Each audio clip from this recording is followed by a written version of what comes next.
Chapter 941. You're just here to greet me? Mr. Jarlaxle, Lavis inquired of the visitor in a languid tone. The dark elf mercenary leader bowed out of courtesy. Respected Lady Spider Queen, this humble one indeed has other matters to discuss with you this time. He took a step forward, and the bracelet on his ankle rotated slightly. A faintly discernible wave of magic rippled outwards. Lavis opened her eyelids, and her two grape-like emerald eyes emitted a dangerous light. Don't worry, I'm just worried that someone else will hear what I'm about to say, Jarlaxle explained, and then went straight to the point. The demon-hunting spider Gasshoe was ambushed, and it's unknown whether he's dead or alive. It's no longer a secret that my race has survived and reproduced in this dimension. Hearing what he said, Lavius instantly stood up. As the child of the Spider Queen Lolth, she naturally knew what the name Gasshoe meant. The mother goddess already knows that a wandering drow tribe has taken root in the Ashen world. When did she know? When did she send that demon-hunting spider that always acts as an envoy? Is this Jarlaxle still an ally? Is there a problem with the layout of the spider magic web? A series of questions ran through Lavis' mind like a merry-go-round. At the same time, her eyes were fixed on the nominal ally in front of her. In the dictionary of the Dark Elves, any publicly declared word that was related to friend was actually synonymous with the next traitor. She was wary of the other party's sudden attack. After all, Lavis knew that although the other party was not a legendary assassin, a legendary warrior and duelist was no different from a legendary assassin at such a close distance. At least, that was the case for her. Who injured Gasshoe? Not to mention that it's not an ordinary demon-hunting spider. Even if it's an ordinary demon-hunting spider, is there a human in this main island that can hurt such a monster? Anyway, I haven't seen Zagan. That old guy has such a ruthless character by his side. Lavis wisely did not ask the series of questions that she had previously thought of, because those questions were basically in the past tense. So even if she knew the answer, she reckoned that there was no way she could make any arrangements in advance. Right now, the Spider Queen's daughter was more concerned about Jarlaxle's attitude. Of course, as a dark elf, she could not ask directly, so she could only beat around the bush. The question she asked just now had a deduction in it. If Jarlaxle was still on her side, then Gasshoe might have been the one who sent his men to kill her. Others might not know, but Lavius knew very well that with the strength of this dark elf mercenary leader, the demon-hunting spider would not be able to last more than a few rounds against him. If Jarlaxle chose to side with the Spider Queen, then he would either question her or attack her directly. However, Lavius was secretly prepared to fight back. Perhaps because he had seen through the thoughts of this noble lady of the Spider Queen, the dark elf mercenary leader let out a soft chuckle. I don't know if you're thinking too much or not. We, the drow race, usually have this kind of misconception. We always like to think of things in the direction of betrayal and conspiracy. I didn't injure Gasshoe, but I don't have any thoughts of harming you now. Seeing that Lavius was still hesitant, Jarlaxle said bluntly, "That idiot Gasshoe was injured and taken away when he was robbing a group of pirates. I've already been to the pirate's nest. How should I put it, the traces of magic left in there are more effects than all of the fragments on my body. Do you understand what I mean?" After running the Dayat Independent Mercenary Group for nearly a few hundred years, the dark elf Jarlaxle could be said to be extremely wealthy. Even though he was a warrior-cum-duelist, he had quite a lot of magic items on him. The most commonly used bloody light rapier and life-stealing light sword, 4 enchanted throwing daggers, the ring of protection, the ring of resistance, the bracer of defense, the shawl of illusion, the gnome escape boots, that was modified to be used by elves, the dimensional hat with the effect of a dimensional bag, the belt, similar to a belt with many pockets, the burning fear eye mask, the fireball necklace, the mage killer short staff. These were some of the magic items that Lavius had either inquired about or recognized by herself. In addition, Jarlaxle's strange style always attracted a lot of rumors and slanders, and no one could find out the truth. Therefore, perhaps he actually had more magic items. Jarlaxle had always been very conceited about his ability to accumulate so many treasures.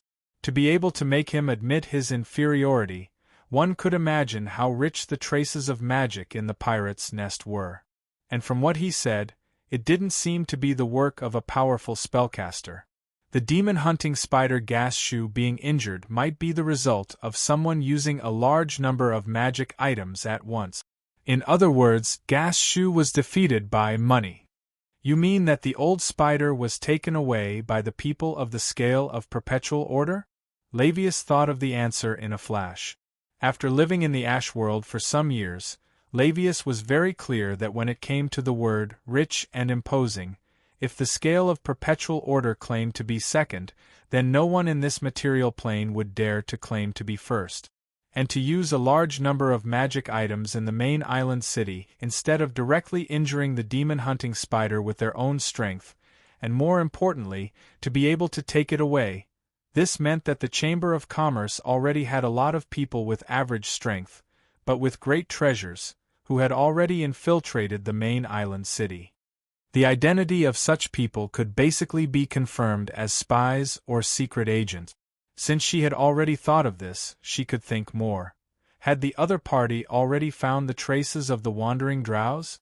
While the Spider Queen's forces and Laevius were playing tricks, did they also fall into the trap of the Chamber of Commerce? Considering the sudden appearance of the Knoll god Yeenagu, the sudden fall of the Medici Empire's Pharaoh Mako, and the approach of the Scale of Perpetual Order's army to the main island city, Laevius suspected that the other party had entered the stage of closing the net, and the prey caught in the net was very likely to be the wandering drows and herself. At this moment, the ambitious daughter of the Spider Queen suddenly felt a chill all over her body. Looking at the dark elf mercenary captain who came to visit her, her eyes could not help but express a kind of inquiry. Do you want to temporarily avoid the limelight? Indeed, the current situation sounds troublesome.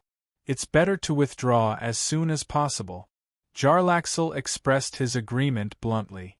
However, just as Laevius slightly showed the intention to withdraw, the dark elf mercenary captain suddenly disappeared in front of her eyes. 3 ball-shaped objects fell to the ground with a clatter. Under the surprised gaze of the Spider Queen, they suddenly burst into a burst of bright light. Flash Bomb X3, another trump card that Jarlaxle did not miss. The strong light to the drows was no less than a fatal poison. Although it would not take their lives, it could temporarily make them lose the ability to resist. It was the same for the drow warriors and the drow spellcasters. Affected by the strong light, Laevius, who was a warlock and a spider mage, let out a tragic howl. The 2 spells that she secretly prepared to guard against Jarlaxle could not be cast normally. At this moment, Jarlaxle, who first used the Phantom Cloak and the Burning Eye Mask to avoid the strong light, then used the elven version of the Gnome Escape Boots, to suddenly appear behind the Spider Queen. Finally, without hesitation, he stabbed the bloody rapier and the life-stealing longsword in his hands. The former was shaped like a swift sword and had the effect of bleeding enchantment. The latter was like an ordinary one-handed sword, but in fact it was enchanted with the spell Vampiric Touch, that could absorb vitality from the wounded. It was fine if he did not make a move, but once he made a move it was fatal. Admittedly, this was very Jarlaxle. Chapter 942. Like a hot knife cutting through butter, the sanguine and life-steal swords pierced into Lavatha's back without any hindrance. The few pieces of clothing on the latter's body didn't provide any effective defense. The blade protruded out of her chest, leaving behind 2 holes in the Spider Queen's eyes. When Jarlaxle struck, he didn't forget to twist his wrist twice, crushing her internal organs. In a flash, Lavath was no longer alive. As the leader of the Dayat Independent Mercenary Group pulled out his sword, her corpse fell forward and fell onto the floor covered with a brocade carpet. After completing the assassination, Jarlaxle acted as if nothing had happened. He took out a small cylinder from his waist. He used his finger to pull the clasp at the top of the cylinder and pulled hard. Although there wasn't any special sound or light, the dark elf stood motionless on the soft couch where Lavith had been lying, as if waiting for something. After a few seconds, the sound of weapons clashing could be heard from outside the mansion. The warriors of the Dayet Independent Mercenary Group were carrying out the final cleaning work. When the sound gradually subsided, Jarlaxle wrapped himself in the phantom cloak and disappeared from the spot. On the 66th floor of the bottomless abyss, the spider-weave plain, a fortress was pulled by countless sparkling spider webs, as if it was suspended in the darkness of the sky or the ground. There were hundreds of drows stationed in the fortress, and some of the key paths were patrolled by spider-eyes drows. At the door of the most central room stood two muscular Glabriza guards, their eyes closed as if they were asleep. After a series of buzzing vibrations, the two sinister devils opened their eyes a little. They looked at each other and revealed a sinister smile.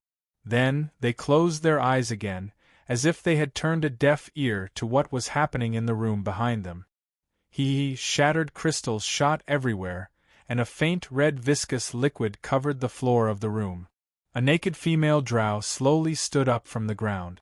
As she gradually stood up, her mind gradually became clear, and the indistinct beast-like roars in her mouth gradually disappeared.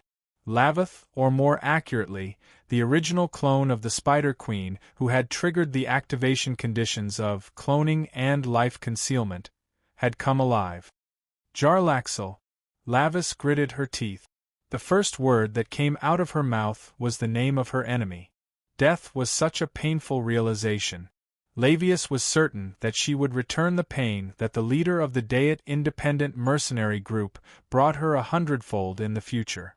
However, just as he was about to issue a kill order to his hidden hand in the Ashen World, a slightly cold voice suddenly sounded from beside him. "My daughter." A chill ran down Lavith's spine. "I didn't want to kill her at first," Jarlaxle said bluntly. Now, he was on the deck of a merchant ship that was sailing to the sea outside the main island. He was adjusting the ropes hanging down from the sail with skillful movements that did not match his gorgeous clothes. "Understood, he. The one in charge of the helm was Naman, who was nearly 6 feet tall and had a shaved head. He carried a long-bladed axe on his back and wore a sharkskin jacket that the heroes of the Archipelago province loved. If she wasn't prepared to escape, I definitely wouldn't have done it." Because it was daytime, Jarlaxle wore a wide-brimmed hat with kingfisher feathers on his head and a phantom cloak made of spider silk on his back to isolate himself from the eternal blaze light that most drow felt uncomfortable with. Although that group of wandering drow are definitely not good people, their existence is the Spider Queen's Achilles heel. Jarlaxle's voice was neither fast nor slow, and he did not deliberately lower his voice. It was as if he did not care whether the other sailors on the sailboat could hear him or not. Of course, this did not mean that Jarlaxle was fearless. It was just that there was no one else on the ship other than him and Naman. This ship was a concept product recently produced by the scale of Perpetual Order. Although there were also oars protruding from both sides of the ship, in fact, only a machine burning black oil was needed to move the oars, and there was no need to use manpower to row the oars. "Understood, he. The answer was still the same as before, but somewhat perfunctory. However, Naman was unwilling to change it, and Jarlaxle did not care. The two people controlled the ship and sailed all the way out of the lagoon that surrounded the inner city of the main island along the secret waterway. They could see the warships anchored in the distant sea. Those were the troops sent by the scale of Perpetual Order. They were now negotiating with the major families in the main island, including Zagan. If there were no results in 2 days, the fleet would immediately take back the Archipelago province by force. The atmosphere here was like a sword that was hidden in its scabbard, but when it was unsheathed, it would shine brightly. Therefore, the merchant ships that usually came and went around the main island. Even the small fishing boats that sailed out of the main island would consciously avoid the direction of the fleet. To Jarlaxle's surprise, the small ship that he and Numen were controlling did not sail towards the scale of Perpetual Order's fleet. Instead, it took a big turn and sailed towards the wider open sea. According to the Dark Elf's knowledge, there were only 2 people on the ship, Jarlaxle and Numen. However, the ship also carried a cargo, the demon-hunting spider that was almost beaten to death on the ship. According to his previous thoughts, Numen would definitely bring Gathu to the scale of Perpetual Order for interrogation. Otherwise, he would have just killed it. There was no need to injure it severely. However, Jarlaxle was wise enough not to ask. The situation was stronger than the person. Now that Numen represented the scale of Perpetual Order, Jarlaxle did not have the capital to bargain with him. Since Jarlaxle did not ask, Numen naturally did not need to explain. The burning black oil drove the oars, and with the help of the sail, the small cargo ship sailed on the open sea at a speed that was close to the surface of the sea. After about 2 hourglasses, it gradually approached the vicinity of a towering boathouse on the sea. The so-called boathouse was actually a house built on a large wooden raft. It looked ordinary from the outside. However, on the turbulent sea, the ship did not move up and down with the current. Instead, it looked like it was rooted in the sea. When Numen steered the ship close to the ship, a centaur-like construct creature immediately picked up a thick rope on the raft and threw it to the deck of the cargo ship. Jarlaxle took the end of the rope and wrapped it around the mast under Numen's instructions to fix the ship. "Did you bring the test subject?" Numen could not help but grin when he heard the question of the great engineer on the raft. He had already begun to mourn for the demon-hunting spider named Gathu. "Don't worry, it's still alive." When he finished speaking, a centaur, an ogre with a walking stick, and a giant, wrapped in a robe all walked out of the ship. The main researchers of the scale of Perpetual Order had all gathered here. After all, Gathu was not an ordinary demon-hunting spider. Not only was it one of the Spider Queen's exclusive pets, but it also had a strong god's favor. It was very suitable for research. Chapter 943.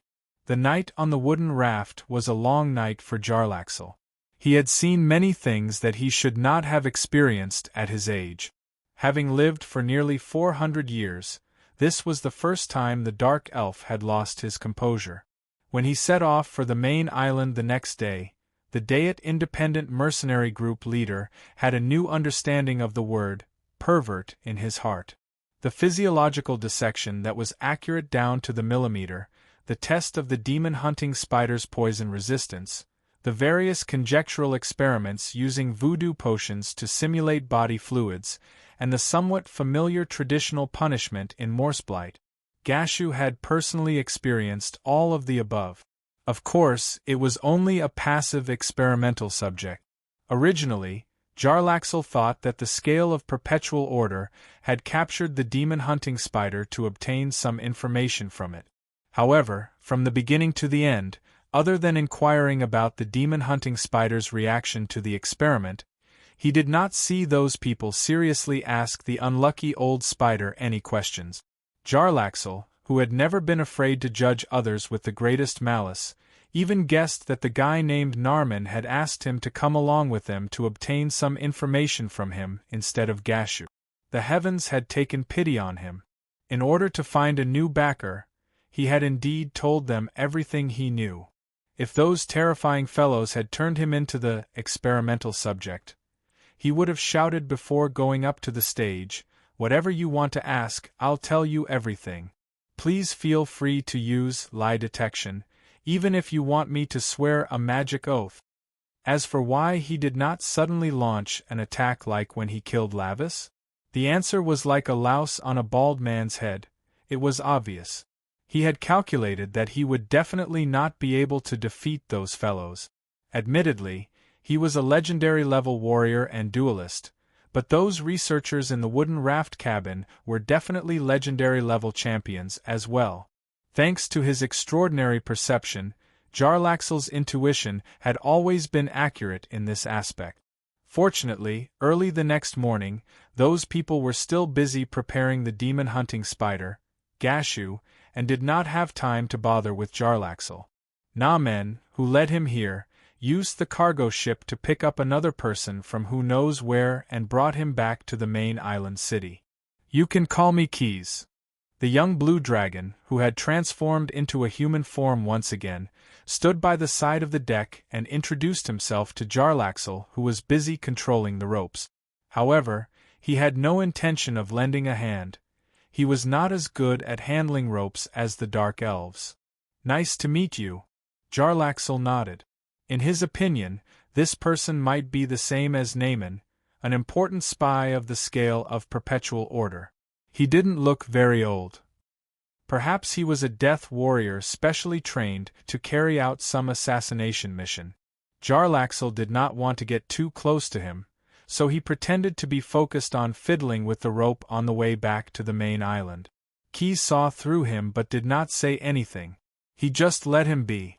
After all, this dark elf had now tied himself to the chariot of the scale of perpetual order, and it would be difficult for him to get off. The reason why the young blue dragon wanted to transform into a human form, in fact, Namen had been waiting for him yesterday. After evolving into a young dragon, Keys's body had become too large, and it was difficult for him to transform into a human form. It was because he had suddenly received an edict from the 9 prisons of Bader. A powerful Batsu devil had come to the Ash World and was now hiding in the main island. However, that guy probably did not know much about the young blue dragon. The edict that Keys received had the title of a small official when he first went to the 9 prisons of Bader to participate in the Blood War. Keys guessed that the other party had probably found the files from a small organization on the first level of Avernus, and then issued the edict to recruit the young blue dragon, a native of the Ash World, for help. This was not a wild guess. In terms of the bureaucratic system, there was no one in the entire multiverse who could come out of the 9 prisons of Bader. Therefore, the frequency of the files stored by the various organizations was not always very timely. Moreover, it had only been 50 years since Keys first set foot in Avernus. Compared to the long lifespan of the demons, it was actually not too long. Even though the lifespan of the Pentichet dragons was not as long as that of the demons, 50 years was only enough for an ordinary blue dragon to grow into an adult. And an adult blue dragon, in the eyes of the Batsu devil that had come to the Ash World, was actually just a small character that could be ordered around. Therefore, that guy issued an edict, summoning Keys to the Archipelago province to wait for orders. In fact, if it were not for the magic edict issued by that demon, which contained a trace of the dignity of the Lord of Bader, Keys would not have bothered with such a guy who used a chicken feather as an arrow. Now, not only did he have a lot of serious things to do, but he was also about to activate the newly collected gravitational slingshot in preparation for his promotion to an adult megalosaurus.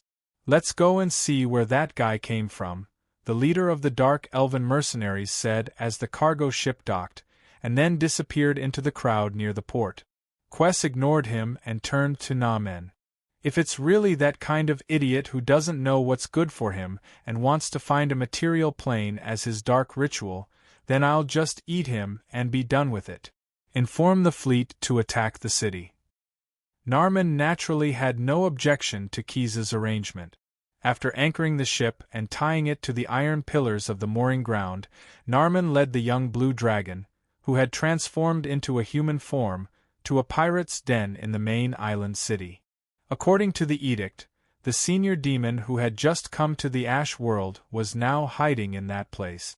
Although the main island city was the largest city in the Archipelago province, to be honest, in terms of the scale of the buildings, it could not be compared with some of the real big cities of the former Medici Empire. Not to mention other things, just in terms of the sewer system, the main island city was much worse. Cities like Bite City, which could accommodate nearly 1 million people, had an efficient underground sewer system as support, and there were also intricate open and underground canals in the city. In the main island city, except for an open canal, which was mainly dug to prevent sea invasion, there were no other specially built waterways in the city. On both sides of the open canal, there were a large number of tower houses, which were built with oak or beech stakes and timber brackets. In sharp contrast to the brick buildings of the big families, these houses were built with wood, which was actually the settlement area of the city's poor. The biggest pirate's den in the main island city was located here.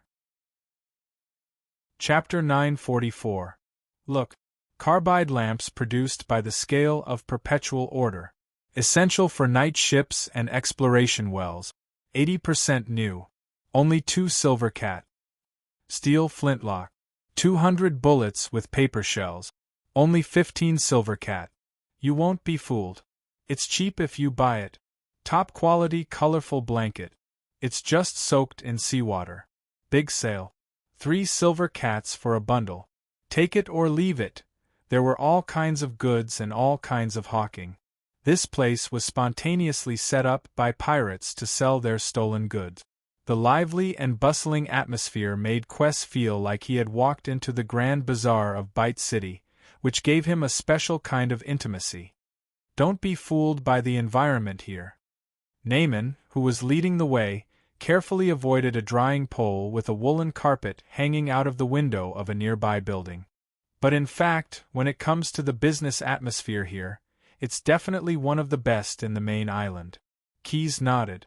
While walking on the simple covered bridge made of wooden planks between the buildings, he looked at the goods sold in the stalls.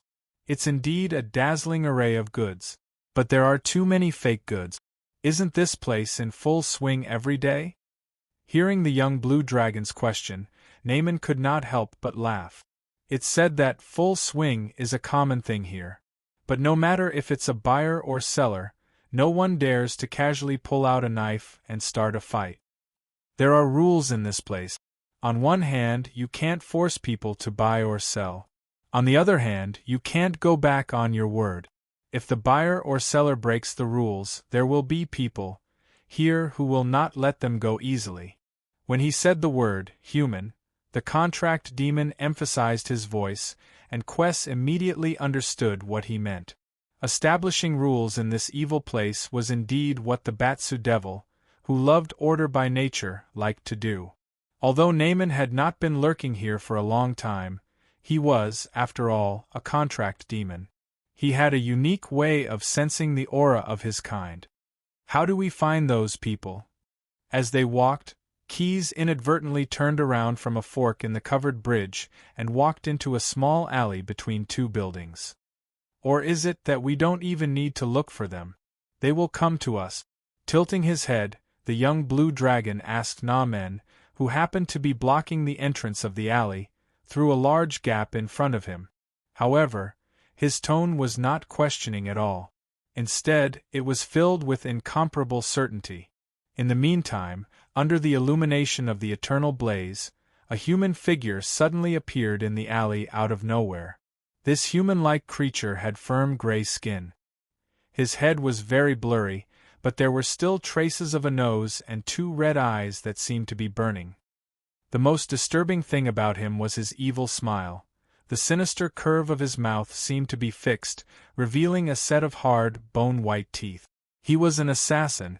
The reason why Keyes walked into the alley was because he felt that such a thing had been following him. Assassin could transform themselves into a dark and blurry form that seemed to be formed entirely of pure shadow. This was their innate spell called shadow form. In this form, the assassin would gain the ability to hide, but this form would lose its effect under the effects of sunlight or daylight. If I encounter an assassin on the road, he will definitely kill me. Keyes stared at the assassin, who appeared in front of him, and recited a proverb of Bader in the infernal language. The assassin's blurry face and clear smile did not seem to change at all. Naaman, who was once a contract demon, was now alarmed. He knew very well that with the young Blue Dragon present, even the incarnations of several lords of 9 hells would not be able to cause any trouble, let alone an assassin. However, he was still afraid because it was an instinct that came from the depths of his bloodline. According to legend, assassin were native residents of the 9 prisons of Bader. Their race's initial image was just a group of malicious and blurry shadows that possessed sentience. Asmodeus ordered these creatures to gather and then fuse them with hellfire. After being refined by fire, these essences were finally reforged into assassin demons. Even today, assassin demons were still regarded as exiles. No devil would trust them. They lived at the edge of Batsu society, secretly carrying out their master's wishes behind the scenes. There were many rumors that revolved around the assassin demons, saying that they had already broken the laws of hell. However, as a contract demon whose familiarity with the laws of hell was second only to the great devils, the lords of 9 hells and the Devil Duke, men knew that these rumors were just rumors. If assassin demons really broke the laws of hell, they would no longer be protected by the laws of hell. Although assassin demons belonged to Batsu, they could not summon other devils for help. According to the twisted and mysterious laws of hell, they were never included in the regulations that allowed devils to summon each other.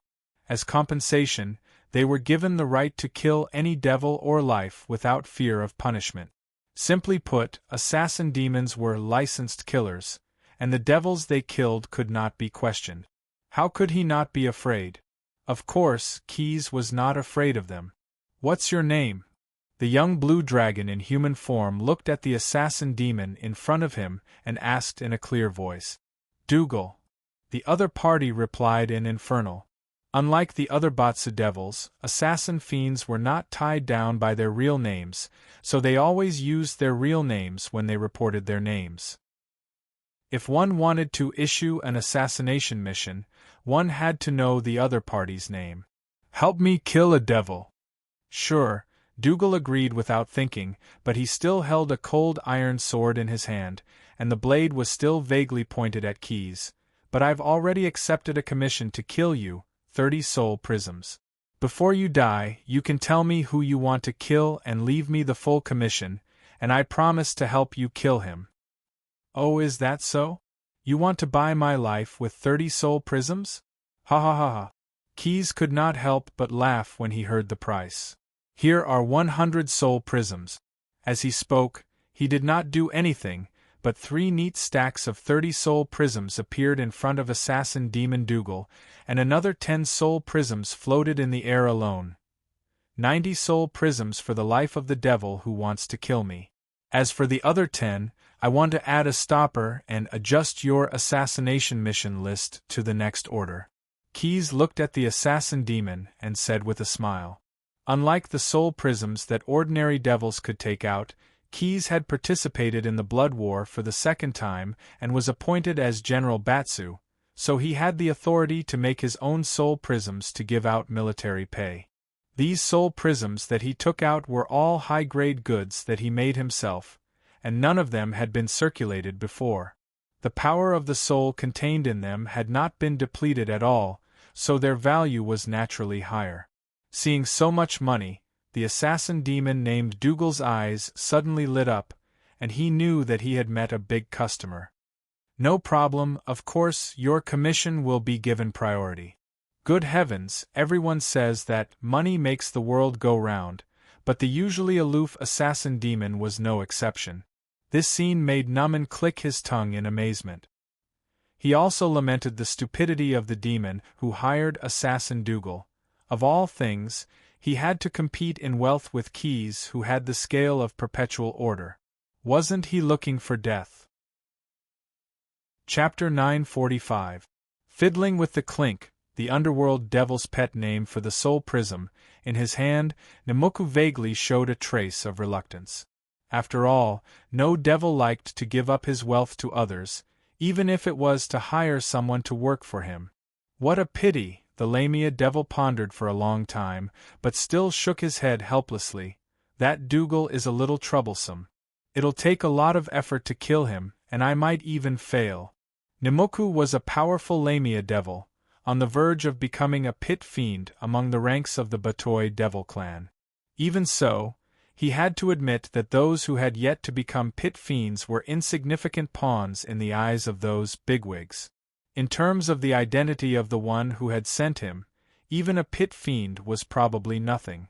Thus, the Lamia devil was distressed, but he still decided to pay the price to avoid a disaster, so as to avoid becoming enemies with the assassin demon. In the end, if he really affected the plans of that person, he would really die 1,000 deaths. Thinking of this, Nemoku rubbed the soul prism faster with his fingers, as if he wanted to play with the patterns on the coins before they left his hands. Polish off the soul halo on these prism, your commission fee, huh? The Lamia devil was startled. Even though he'd set up many restrictions in the tower, Nemoku was still shocked when the assassin demon suddenly appeared. How could that be? I was just about to pay you. Hold it while it's warm, ha ha ha, he replied with a mocking smile. Nemoku immediately changed the topic. Right, how's the small fry I asked you to kill? Did it go smoothly? Dougal coldly replied, I haven't done it yet. Hearing this, the Lamia devil suddenly stood up from his paralyzed state. This high-ranked Batsu devil's skin was a mixture of light green and pink. In front of its fat and bloated body, its height of nearly 20 feet paled in comparison. Clumsy, bat-like wings stretched out from his back, emitting a foul and sulfuric smell. As a kind of hermaphrodite, the most troublesome feature of the snake-scorpion demons was their faces, and Nemoku was no exception. On his terrifying face, there was a terrifyingly wide mouth full of sharp teeth, and countless ravines formed by tumors and rashes were outlined on his face. His cheeks were smeared with a thick layer of light pink powder, and his lips emitted a cold red luster. Around his reptile-like eyes there was blue eyeshadow. In addition, his several feet-long, colorful fingernails were also very eye-catching. Provoked by Dougal's words, the soul prisms had already disappeared from his hands. Now, those sharp fingers were all vaguely pointing at Assassin Demon. Think carefully again, then tell me why. I haven't done it yet. Nemoku's neutral voice added a bit of gloominess to his sinister tone. I have to thank you for taking the time to bring me to this material plane, Dougal said seriously, otherwise I wouldn't have had the chance to meet such a generous client and receive such a large business deal. Client business deal? The snake-scorpion demon had a hesitant expression. Because he gave me the full payment and even added some extra money, so I had to adjust the order of the commission.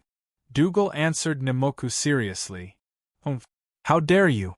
Although he was somewhat afraid of Assassin Demon, the snake-scorpion demon, Nemoku, as a high-ranked demon, had been stood up by a mid-ranked demon.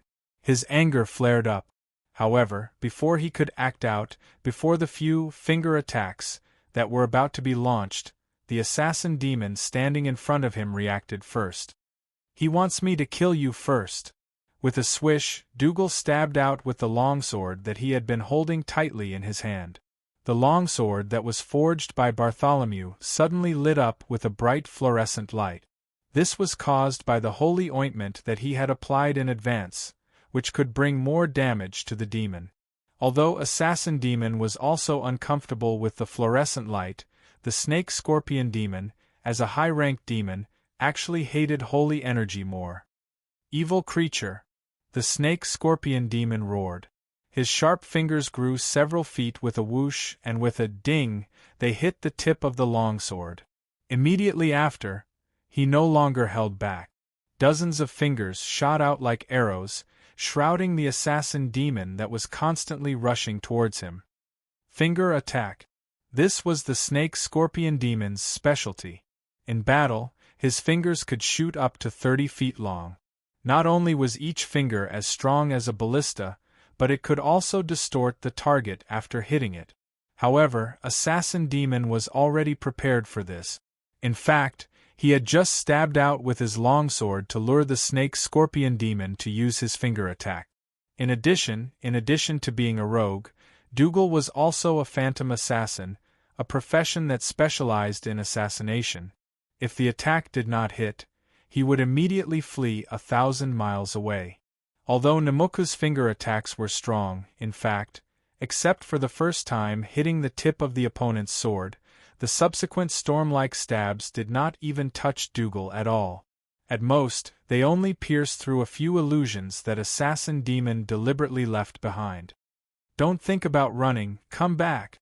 Knowing that there was no way to guard against thieves for 1,000 days, seeing that the opponent was about to escape, the snake-scorpion demon immediately used a spell-like ability that could only be used once a day, Words of Truth Return, and pulled Dougal's faded body closer. Internal Explosion spell. Immediately after, Nemoku immediately moved his short, thick legs and took a step forward. He wanted to use his strongest single-target damage spell-like ability to directly kill the opponent. However, just as the snake-scorpion demon's fingertips were about to touch Dougal's chest, he suddenly found that the assassin demon's mouth that always seemed to be smiling seemed to tremble. It seemed that, not good. By the time he realized this, it was actually a little too late. The snake-scorpion demon's fat body stepped on a piece of floorboard that had just been shattered by the finger strike. Dog was standing on this spot just now, and a bear hunting trap that was shining with the light of magic was suddenly activated. With a bang, the trap was tightly shut. Ah! Half of Nemoku's calf was tightly clamped by the bear hunting trap. The serrated teeth of this trap were obviously attached with Greater Edge spell and Bleeding spell, so not only did it cut open the snake-scorpion demon's flesh, but it also caused him to bleed incessantly. Under the effects of the mantra of return, Doge, who was about to collide with the snake-scorpion demon's finger, seemed to have collided with a layer of mist. Doge disappeared in front of Nemoku and reappeared behind him. Pincer Assassination spell. In order to kill the senior demon, Dougal had also used one of his trump cards. This was one of the assassin demon's innate spells, Anywhere Door, but it had been modified into a strange assassination spell that could form a pincer attack on the opponent. Pucci, the long sword that shone with a holy fluorescence, almost completely sank into the snake-scorpion demon's back. But because this demon's body was too fat, the tip of the sword still did not pierce through its heart. "You can't kill me. I'm a senior demon, and you're just a middle-ranked Batsu." Agitated by the sharp pain, Nemoku was already beyond angry, and he roared loudly. "It's enough to kill you," Dougal coldly replied. He did not care about the long sword that was stuck in the snake-scorpion demon's body, and his two palms quickly formed a complicated seal. "You still don't know why my race can succeed time and time again." Internal Explosion spell. Following the assassin demon's cold words, the same spell that the snake-scorpion demon wanted to use just now was actually used on Nemoku's own body. "This is impossible." The snake-scorpion demon's eyes widened. "Why is it impossible? You steal souls and I steal your abilities. This is very fair, isn't it? You also have the part-time job of Hell Thief." Chapter 946. Just like other creatures of the outer planes, devils were given the abstract concept of a physical body. While they might look like living creatures with flesh, blood, bones, and organs, they were in fact the unfathomable manifestation of the laws of the universe. Some demons had internal structures similar to those of humanoid creatures, but most of them were completely bizarre when compared to mortals. Due to their unnatural physiology, devils could easily ignore the biological needs of creatures in the prime material plane. The Batsu people did not rely on sex to reproduce. Most of them were born from the shell of a soul that had been processed, and then promoted or downgraded, from one form to another. Within the body cavity of a devil was a mushy organ made of a large amount of scale-like substance, an egg sac. If you killed a devil, you could insert your hand into this organ. It was recommended that those with weak minds not attempt this. You would find dozens of finger-sized egg sacs, each containing a different devil's fetus. When a devil was promoted, one of the corresponding oocysts in its new form would absorb the power of hell and expand continuously until it grew to a mature size. Then, it would completely appear in the broken flesh of its old form, and its body would also contain a new set of oocyst tissue. There were only 3 types of Batsu devil that were exceptions. First, the powerful pit fiends, and the even more powerful Devil Duke and Lord Batsu. These powerful Batsu devils had completely surpassed the promotion sequence. To affect their form, one could only use powerful magic to maliciously distort them. The most widely known case was that of the winged insect Lord Barzub, who had failed in the paying the bill operation. Lord Bator, who used to have the appearance of a beautiful fallen angel, was permanently turned into a slug by Astomos, the Lord of 9 Hells, using some powerful magic instead of directly punishing him with the devil's shame of demotion. Second, the lustful devils. These devils were rare among the Batsu people and had the ability to reproduce. They originated from the creatures of the upper planes who had been bewitched by Astomos and fallen into the 9 prisons of Bator. Not all of them were angels. Although lustful devils could enter the promotion sequence, they rarely did so. According to legends, this was because the lustful demons had a mysterious and special method of advancement. They could maintain their form while increasing their strength. On this point, the current Lord of Malbolge, Lust Demon Lord Glesia, was the best example. Even if the reason why she was able to become an overlord was due to her identity as a second generation, her own strength was not to be underestimated. Besides, she was really just a lustful demon. Third, there were devils like the assassin demons that were transformed from the natives of Bator. Among them, the assassin demons were the most common. These devils didn't have any oocyst organs in their bodies, so they had no chance of being promoted. This was different from the lustful demons. In other words, once he became an assassin, he would be an assassin for the rest of his life. However, at the same time, the assassin demon clan also had their own unique way of increasing their strength. After becoming the Batsu devil, their lifespan was no longer limited. In addition, even though they were only intermediate demons, there were still Hell's laws. Assassin demons could kill senior demons or even their direct superiors without being punished. Therefore, they could constantly kill to hone their skills and increase their wealth. It could be said that every assassin demon that had lived long enough had a profession level similar to that of a mortal powerhouse. Moreover, in addition to the profession that was most compatible with the rogue profession, most of them would have one or even several part-time jobs. Needless to say, relying on their accumulated wealth, they could buy a lot of foreign objects for themselves, including but not limited to enchanted weapons, traps, and magical items as auxiliary items for assassination activities. It wasn't an exaggeration to say that in the 9 prisons of Bator, there were definitely assassin demons that had the ability to assassinate overlords, even if they might not succeed. It was rumored that the master of the 9 prisons, Astomos, had such a terrifying monster in his fortress. However, you got what you paid for.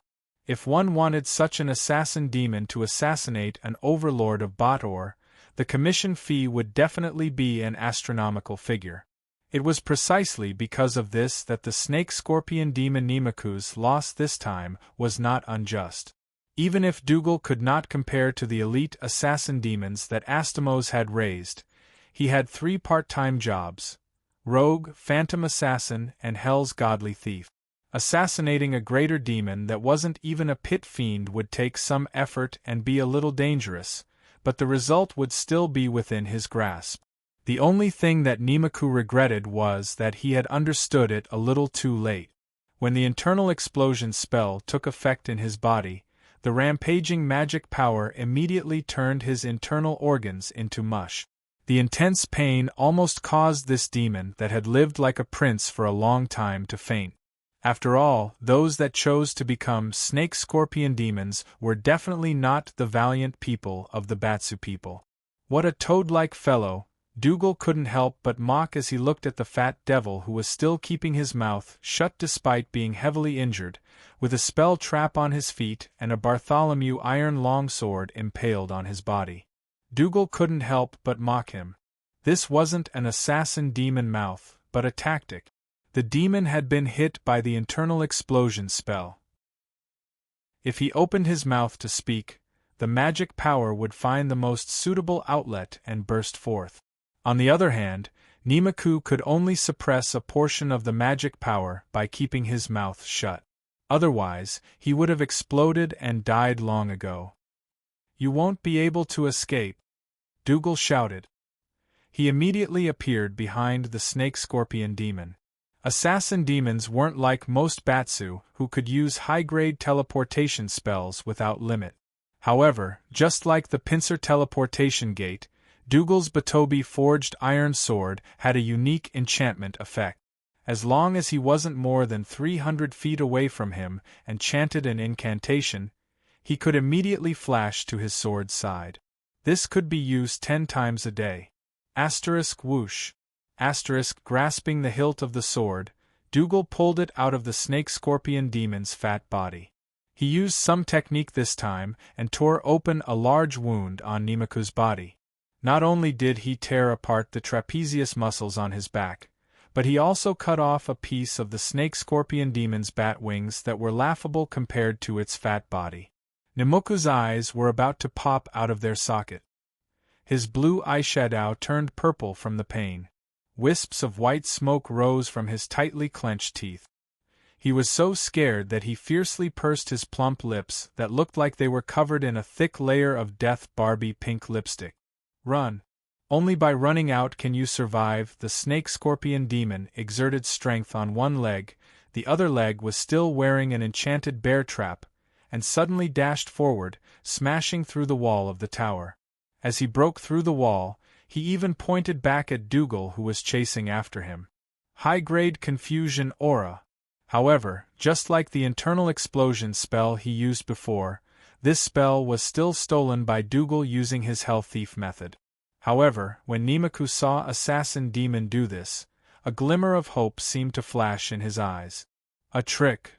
Dougal's heart trembled. Chapter 947. You look like a pig, but your heart is clear.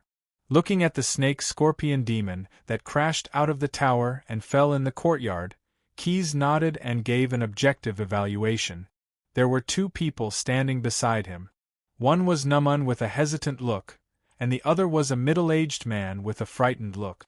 "Sir, I really didn't know that there was a demon hiding in the house. Our Zagan family has always been." The man's face was a little pale. He still wanted to explain himself, but Keys waved his hand and interrupted him. "Cautious, I know." The young blue dragon in human form looked at him with a smile. "Other than fighting with the Khalil family for the right to trade in the northern seas, you really haven't done anything too out of line these years." These words made the man's expression slightly calm. However, Keys immediately changed the topic. "However, not out of line doesn't mean that everything you do is right. Otherwise, those drow wanderers wouldn't have been able to open up new underground caverns in the archipelago province and live there. You wouldn't have had a tower in your house that had been designated as a forbidden place since ancient times, and was used to entertain that demon Batsu." With a thud, before Keys could finish, the current patriarch of the Zagan family knelt on the ground. In this aspect, he was very similar to his old father who had just passed away 2 days ago. His knees were never so difficult to bend, and could even be said to be very flexible and good at folding. Wiping the sweat on his face with the sleeve of his moon-white gauze robe, Lord Zagan thought for a moment before replying, "I'll order people to encircle and annihilate that demon.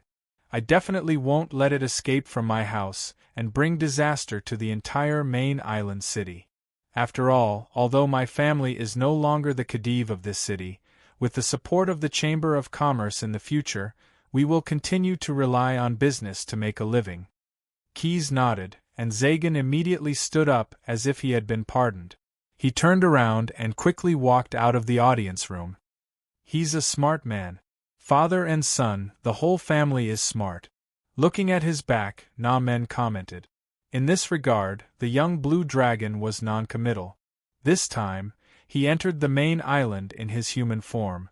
In addition to dealing with the devil and cleaning up the wandering drow forces in the city, the most important thing was to solve the problem left behind by the Zagan family. Originally, he thought that he would need to use force to coerce them, but the other party was clearly much more tactful than he thought. He had only shown his face and had not even promised any benefits, but the current patriarch Zagan had already decided to side with him. Zagan even provided relevant clues about the whereabouts of the last pharaoh, who had escaped from Bite City, and revealed that Ma Ko had some relationship with the snake-scorpion demon. "No wonder that son of a bitch wanted to kill me," Keyes sneered. "It turns out that he's in cahoots with the pharaoh and Ma Ko." Thinking of this, he looked at Na Men, who had a hesitant look before. "What did you want to say just now? You can say it now." Na Men nodded, and then cast a silence enchantment around him. "The snake-scorpion demon is called Namoku, and he's an old acquaintance of mine. Na Men, the contract demon, was forced to go to the front line of the bloody battle because he was tricked into signing a contract by this guy." Having the ability to trick a contract demon into signing a contract, even in the 9 prisons of Bader, this was definitely not a big deal. However, if the deceiver was a snake-scorpion demon, this matter actually made sense. After all, this demon not only had the heart of a snake and scorpion, but its strength was also not to be underestimated. The scene of the snake-scorpion demon being chased by the assassin dog was the best proof of the strength of the snake-scorpion demon. This Namoku did have some skills. Although he was seriously injured because he lost the initiative at the beginning, in fact, except for the internal explosion spell, the other injuries were relatively small compared to his rough skin and thick flesh. The dirty and smelly blood flowed for a while, and the wounds on its bloated body were sealed. Even the bear hunting pincers with the effect of the bleeding technique could not cause it to bleed continuously. Before finally crashing through the tower wall to escape, the reason why he cast a superior confusion aura on Dog, instead of other more powerful spell-like abilities, was that he had the cunning idea of testing the limits of the snake-scorpion demon's professional ability of Hell Thief. The so-called superior confusion aura actually caused all living creatures within 30 feet of the snake-scorpion demon to have a will immunity. Otherwise, they would be negatively affected by the harmful gas emitted from his body. This ability was actually very strong, just like the superior confusion spell, cast by a spellcaster who was close to the legendary level 20. It could cause the victim to become dizzy, lose the accuracy of their attacks, and significantly reduce their reaction speed. Moreover, as long as the victim left his side, this effect would continue for a period of time. But although it was strong, this ability did not have a considerable direct lethality like the internal explosion spell. More importantly, the snake-scorpion demon was completely immune to the superior confusion aura. Using the ability of Hell's godly thief, Duj stole the advanced bewitching spirit chi and used it back on the snake-scorpion demon. It didn't do any damage to him at all, and only affected the mortals around him. Not only that, but this action also confirmed some of Namoku's previous conjectures. After the Hell Thief stole the Batsu Devil's magic ability, he should have immediately used it and had no way of keeping it on his body for a long time. This way, as long as the snake-scorpion demon did not use any of those highly damaging spells, the other party should not be able to use this kind of, paying him back in his own coin, method to heavily injure him. Moreover, he did not believe that the Hell Thief could use his ability an unlimited number of times. If he was really that strong, then wouldn't the demons in the 9 prisons of Bader give their all to get themselves a part-time job like this? Superior transformation spell. Thinking of this, Namoku immediately patted his body and transformed himself into a mortal. This guy had already sensed the Zagan clan's guards gathering around him. Transforming into a mortal made it easier for him to blend into the crowd. Secondly, as his body shrank, the wounds on his body also healed a little. "Today I have to kill this assassin demon," There is no reason to guard against a thief for 1,000 days. Moreover, I still have to complete that lord's mission. The snake-scorpion demon strengthened his confidence. His sinister eyes stared fixedly at the assassin demon who was charging towards him with a long sword raised.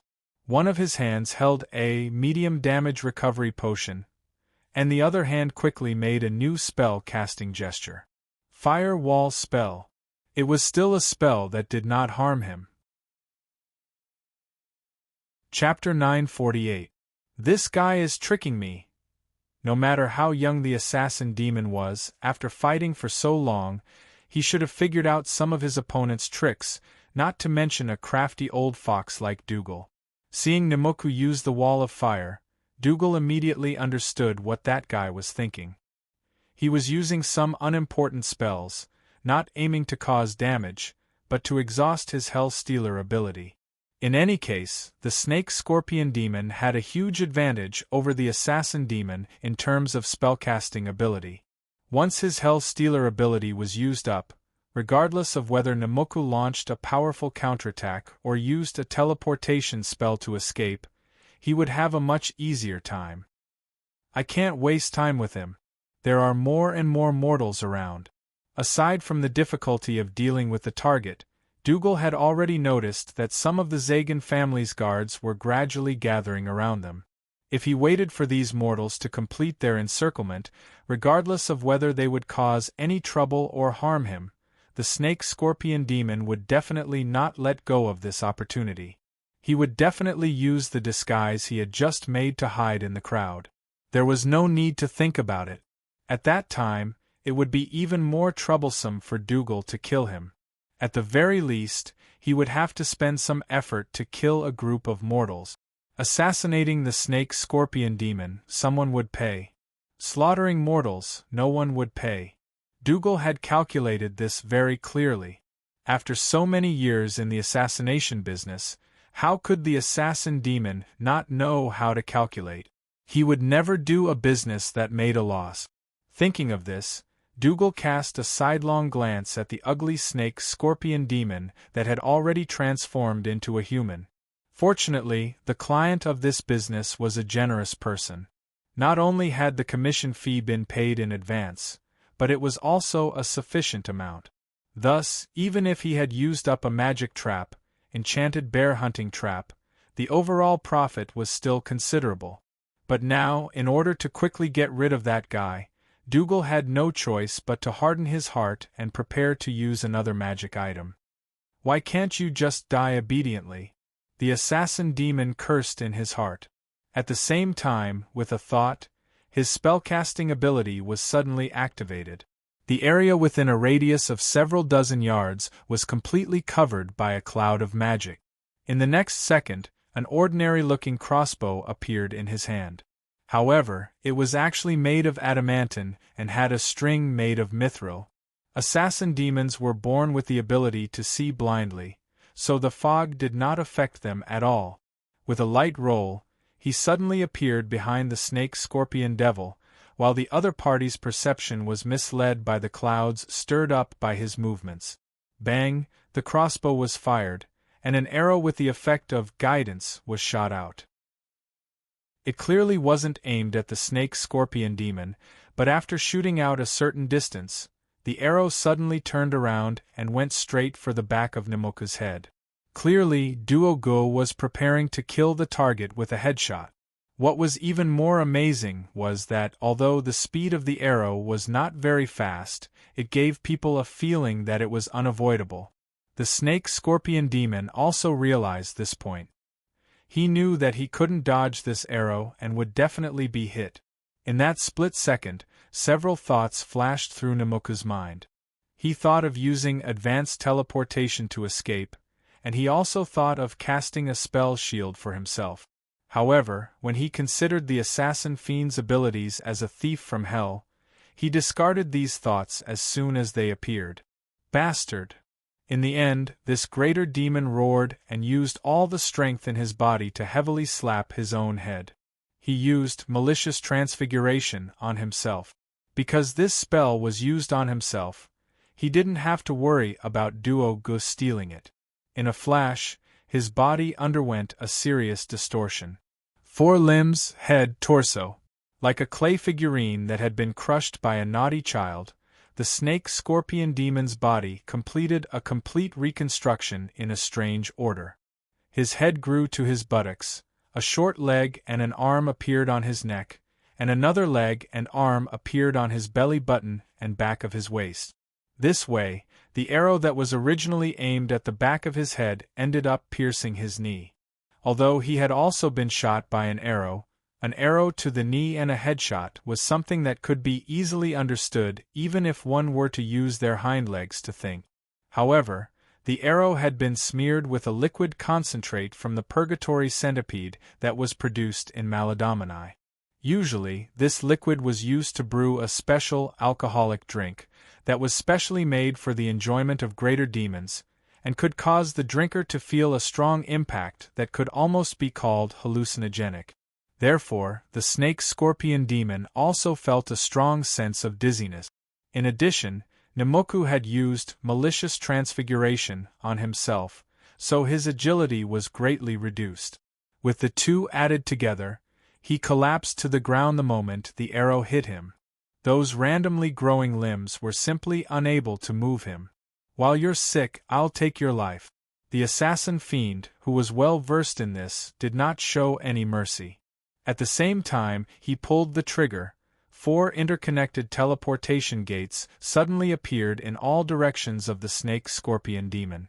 Duo-gu grabbed Bartholomew's forged iron longsword and rolled away. When he reappeared, he was outside a teleportation gate.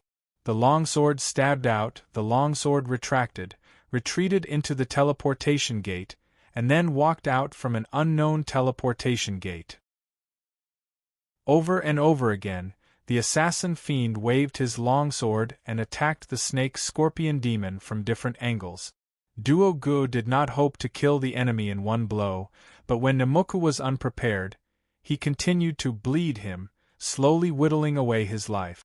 In the end, in less than a minute, after stabbing more than 200 times, the damage caused by the stacking of ordinary attacks finally changed qualitatively. The effects of malicious transfiguration and transfiguration on the snake-scorpion demon's body automatically disappeared, and he once again turned back into the bloated and huge figure of the greater Batsu. Moreover, after waiting for another second, the snake-scorpion demon turned into a pool of foaming, sneakily moving mud. This meant that this demon had really died in the Ashen world. Although he would be reborn in the 9 prisons of Bader after 99 years, due to the rules of hell, he would not remember the reason why the assassin fiend killed him. Therefore, Duo-ji's task was still considered completed. As the thick fog was removed at the last moment, the surrounding guards of the Zagan family all saw the scene of the greater demon's death. The essence of the snake-scorpion demon's remaining soul showed strong magic and evil, causing those people to fall into a continuous state of disgust. Ha ha ha! Duo-gu laughed maniacally. However, he suddenly had an idea, and a problem suddenly appeared in his mind. The snake-scorpion demon had already been killed. According to the order of the commission, his next target was the young blue dragon cuz. However, the client of this commission was already dead. Even if he completed the commission, there would be no one to settle the balance for him, and the commission contract could not be completed. The assassin fiend suddenly felt a pain in his heart.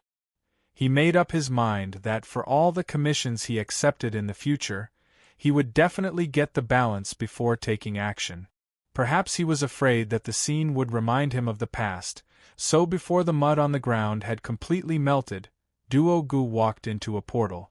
There were other people in the order of his commission to deal with. Since he had already suffered losses, he could only double his efforts to make up for the loss.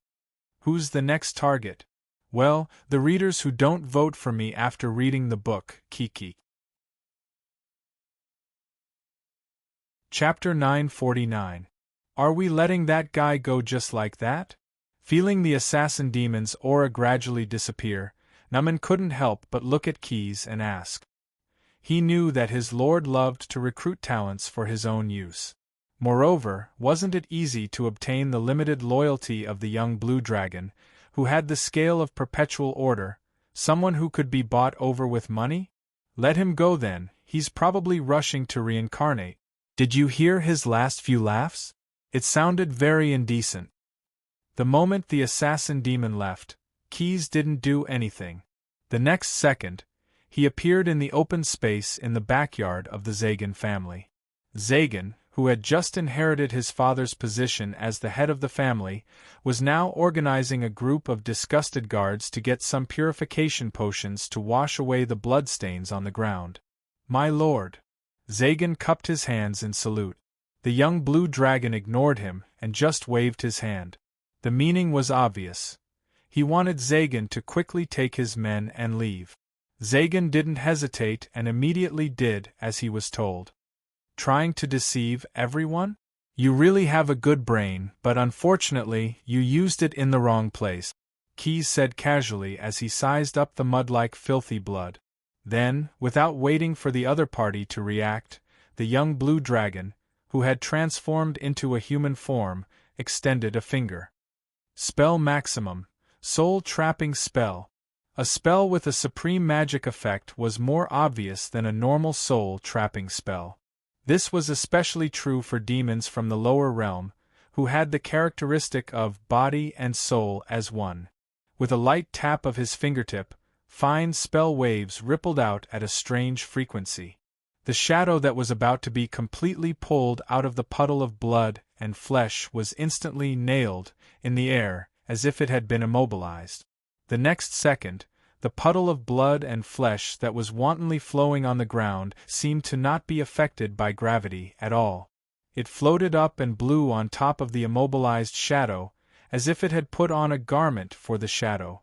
In an instant, the originally hazy shadow became much more vivid. After a few breaths, it turned back into the snake-scorpion demon. Apart from the fact that his body had shrunk a little, this senior demon looked exactly the same as before. It was clear that being killed by the assassin demon was just a cover for this demon to fake its death and escape. Don't play dead, Mr. Nemoku, Keyes joked with great interest, causing the evil spirit's expression to change greatly. The young blue dragon didn't care about the other party's thoughts. He waved his hand, and after a moment of dizziness, the two of them were teleported to the Furman Dis cabin in the flagship. The surrounding scenery suddenly changed. Stepping on the carpet made of soft wool, looking at the neatly arranged chairs and the bookshelves engraved with all kinds of magic circles, Nemoku suddenly felt more confident. It seemed that this unknown fellow in front of him was also a noble, just like Zagan, whom he had previously contacted. Although the other party was slightly stronger, mortals were mortals after all. They would definitely have their own needs when dealing with demons. You were the one who hired the assassin demon? Nemoku asked after a moment of hesitation. He wanted to confirm something first. Keyes didn't answer him directly. Instead, he said slowly, you were the one who hired Dog first. I only spent a little more money to get him to change the order of his commission. Hearing this, the snake-scorpion demon's facial features were tightly clustered together. You're the young blue dragon who received Bader's conscription order 50 years ago and went to the Avernus Plain mercenary camp to serve? How did you have the guts?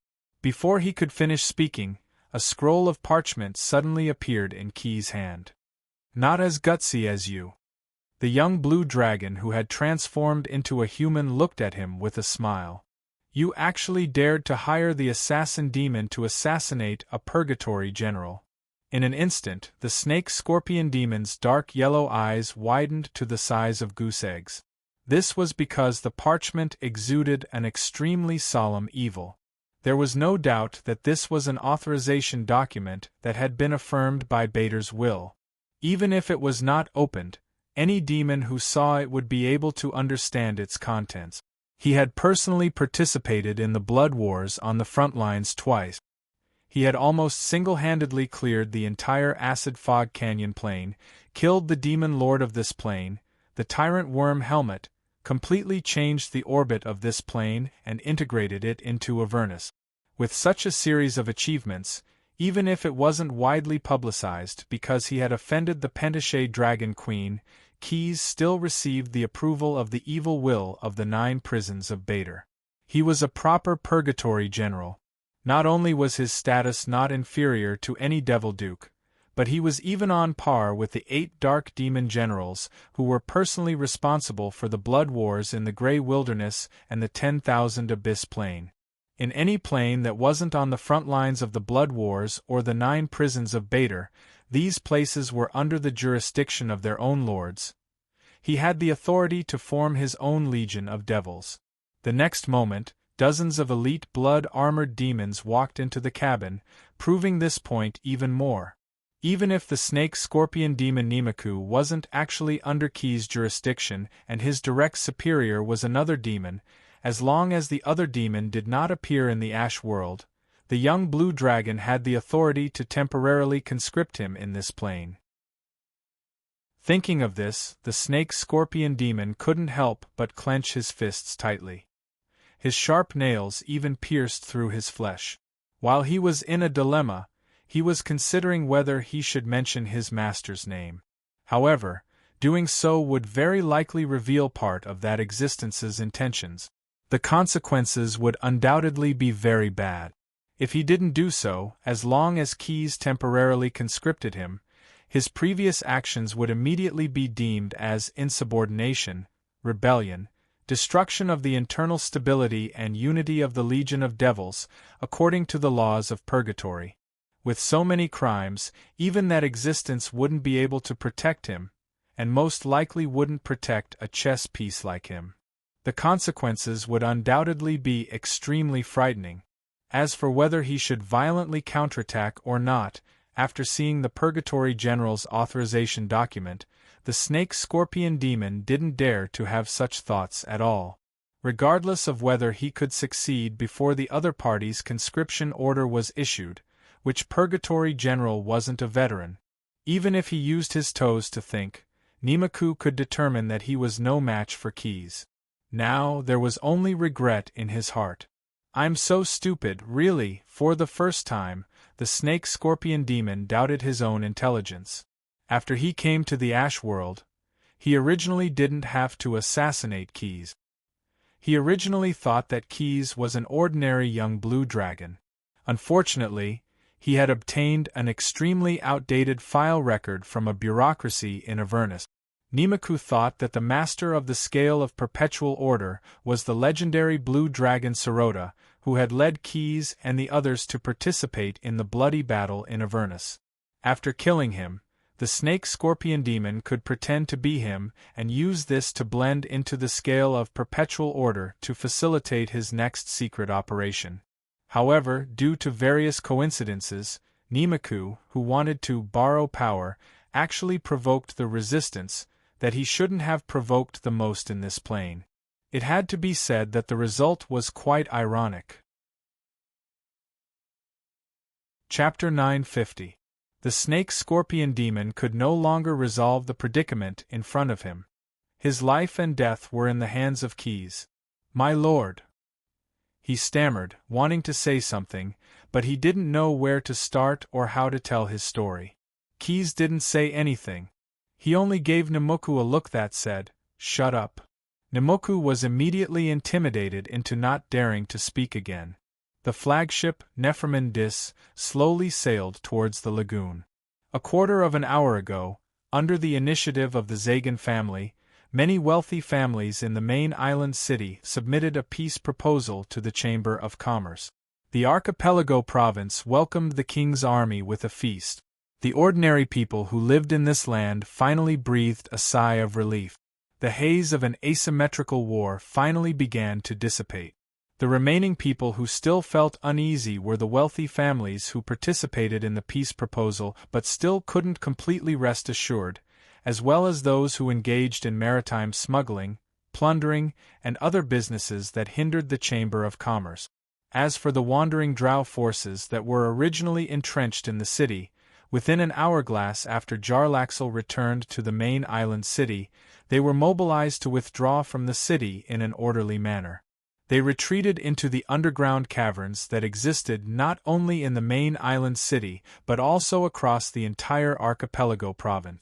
Although there were still some drow who were unwilling to give up, those dark elves either didn't get along with Jarlaxle or didn't completely cut off contact with the spider goddess in the bottomless abyss. From a drow's point of view, this wasn't something difficult to understand. Betrayal didn't matter to anyone. Jarlaxle didn't have to and had no obligation to force them to withdraw together. After all, good words couldn't persuade a damned ghost. These fellows, big and small, were just left for the scale of perpetual order to act as live targets during the transition period. 3 hourglasses later. What? Nemoku was assassinated in the Zagan family? That snake-scorpion demon has returned to the 9 prisons of Bader to be reborn? In a dark underground cavern, a powerful demon with a locust-like head, a burly body wrapped in a layer of chitin exoskeleton plate armor, and a ringed tail behind him questioned a dark elf kneeling before him in a hoarse voice. Following the change in the devil's mood, the temperature in the cave suddenly dropped, and some of the rocks were covered with frost. The aura of frost that filled his body stimulated the heart in his chest, and that heart should have been beating in the chest of the dark elf before him. As Kyra's emotions took a turn for the worse, the dark elf was almost frozen into an ice sculpture. Scram! Go gather some more information. Seeing that the dark elf couldn't hold on any longer, the demon snorted coldly and ordered him to leave. The dark elf immediately ran out of the cave as though he had been pardoned, not even looking back. After the initial shock, Kyru demon suddenly reacted. He had come to the material plane of the Ashen world under orders to assist the snake-scorpion demon Nemoku. If he was really so easy to die, why would that existence give such a heavy responsibility to such a weak guy? Faking his death to escape? Or is he doing it on purpose for us to see? That snake-scorpion demon is most likely plotting something behind the scenes. Thinking of this, a hooked spear made of cold iron appeared in Kiru demon's hand. Then, he disappeared from the cave. I have to go take a look at the scene. At the same time, in the grand arena of the Medici Empire's Taka City, a gladiator with a faint stench of rotten eggs received an unsigned mail. This was a letter from his agent. As a gladiator who had recently risen to fame in the grand arena, there were specialized people who would provide him with daily shopping services. Why is he looking for me? As it turned out, the letter that seemed to contain a list of drinks had another meaning in the gladiator's eyes. As a horned fiend with a chance of becoming a pit fiend, even if he took on the appearance of a mortal, how could he not understand the special patterns of the human language and the patterns on the letter? How could he not understand the purgatory ciphers, formed by the patterns on the letter? These ciphers only revealed one thing, and that was for the centaur to quickly go to the archipelago province to await orders. That snake-scorpion demon really thinks I'm his servant, the centaur thought hatefully, a trace of anger flashing across his face. If there was someone else in his lounge, they would be able to see that this guy's eyes had turned into 2 burning coals in an instant. Everyone knew that amongst the Batsu people, centaurs were the devils with the highest chance of becoming pit fiends. Even though this centaur wasn't as keen on participating in bloody battles to gain merit, and didn't have the title of Overlord Demon, he was still a greater devil that ordinary Batsu couldn't compare to. He was one of the substitutes for the pit fiends. Honestly speaking, the snake-scorpion demon was slightly higher than him in terms of ascension sequence, and was also slightly stronger. However, how could the snake-scorpion demon, who was considered to have deviated from the orthodox ascension sequence of Batsu, compare to him, who had a bright future? If not for the orders of a powerful being, this centaur wouldn't have condescended to listen to the snake-scorpion demon's orders even if he wasn't willing to incur the wrath of a snake-scorpion demon. I'd like to see what urgent matters you have to say. The centaur suppressed the anger in his heart, a trace of sternness flashing in his eyes. "If you're trying to deceive me, don't expect me to cooperate with you in the next operation. Anyway, that lord only wants a result. It doesn't matter who completes the mission in the end." Having thought of some things, the centaur naturally didn't want to disguise himself as a gladiator in this grand arena. There was nothing in the lounge that was worth his attention. In order to hide the demonic aura that he'd left behind during his stay here, the centaur had casually set a fire before using a greater teleportation spell. Soon, the entire lounge was burned to ashes. One after another, through various channels, including the Chiru demon and the centaur, all over the Ash world. Some cities in the Medici Empire, some remote islands in the Archipelago province, some former territories of Khedive, the former Wusong Empire. Large and small, high and mid-ranked, dozens of devils that even the spies of the scale of perpetual order had not discovered gathered in the main island city. In the cockpit of the Neefman Dis, there was now a magic sandbox that had been temporarily created. The mountains, lakes, grasslands, and deserts on it were all vivid and lifelike. Dozens of light spots flickered, and under Keys's gaze, they floated to the land where he was located one by one. The young blue dragon in human form glanced at the snake-scorpion demon standing in front of him. The snake-scorpion demon did not reveal any information, but with such an important reference present, Keys's chief magic consultant, Snade, still used a prophecy spell to divine a lot of things. This sandbox, as well as the rapidly moving light spots on it, was the feedback made by the scale of perpetual order based on this information. Within 3 hourglasses, the Chamber of Commerce had completed the mobilization of personnel and the implementation of the mission in all parts of the Ash world. "Isn't this like the Calabash brothers saving Grandpa?" Keys secretly thought to himself. He looked at the snake-scorpion demon with some ridicule. Chapter 951. The second level of the 9 prisons of Bader was a burning steel city. The red heat of the hellfire was reflected in the charred steel city walls. Thick smoke rose into the air, forming a large black fog that covered the entire level.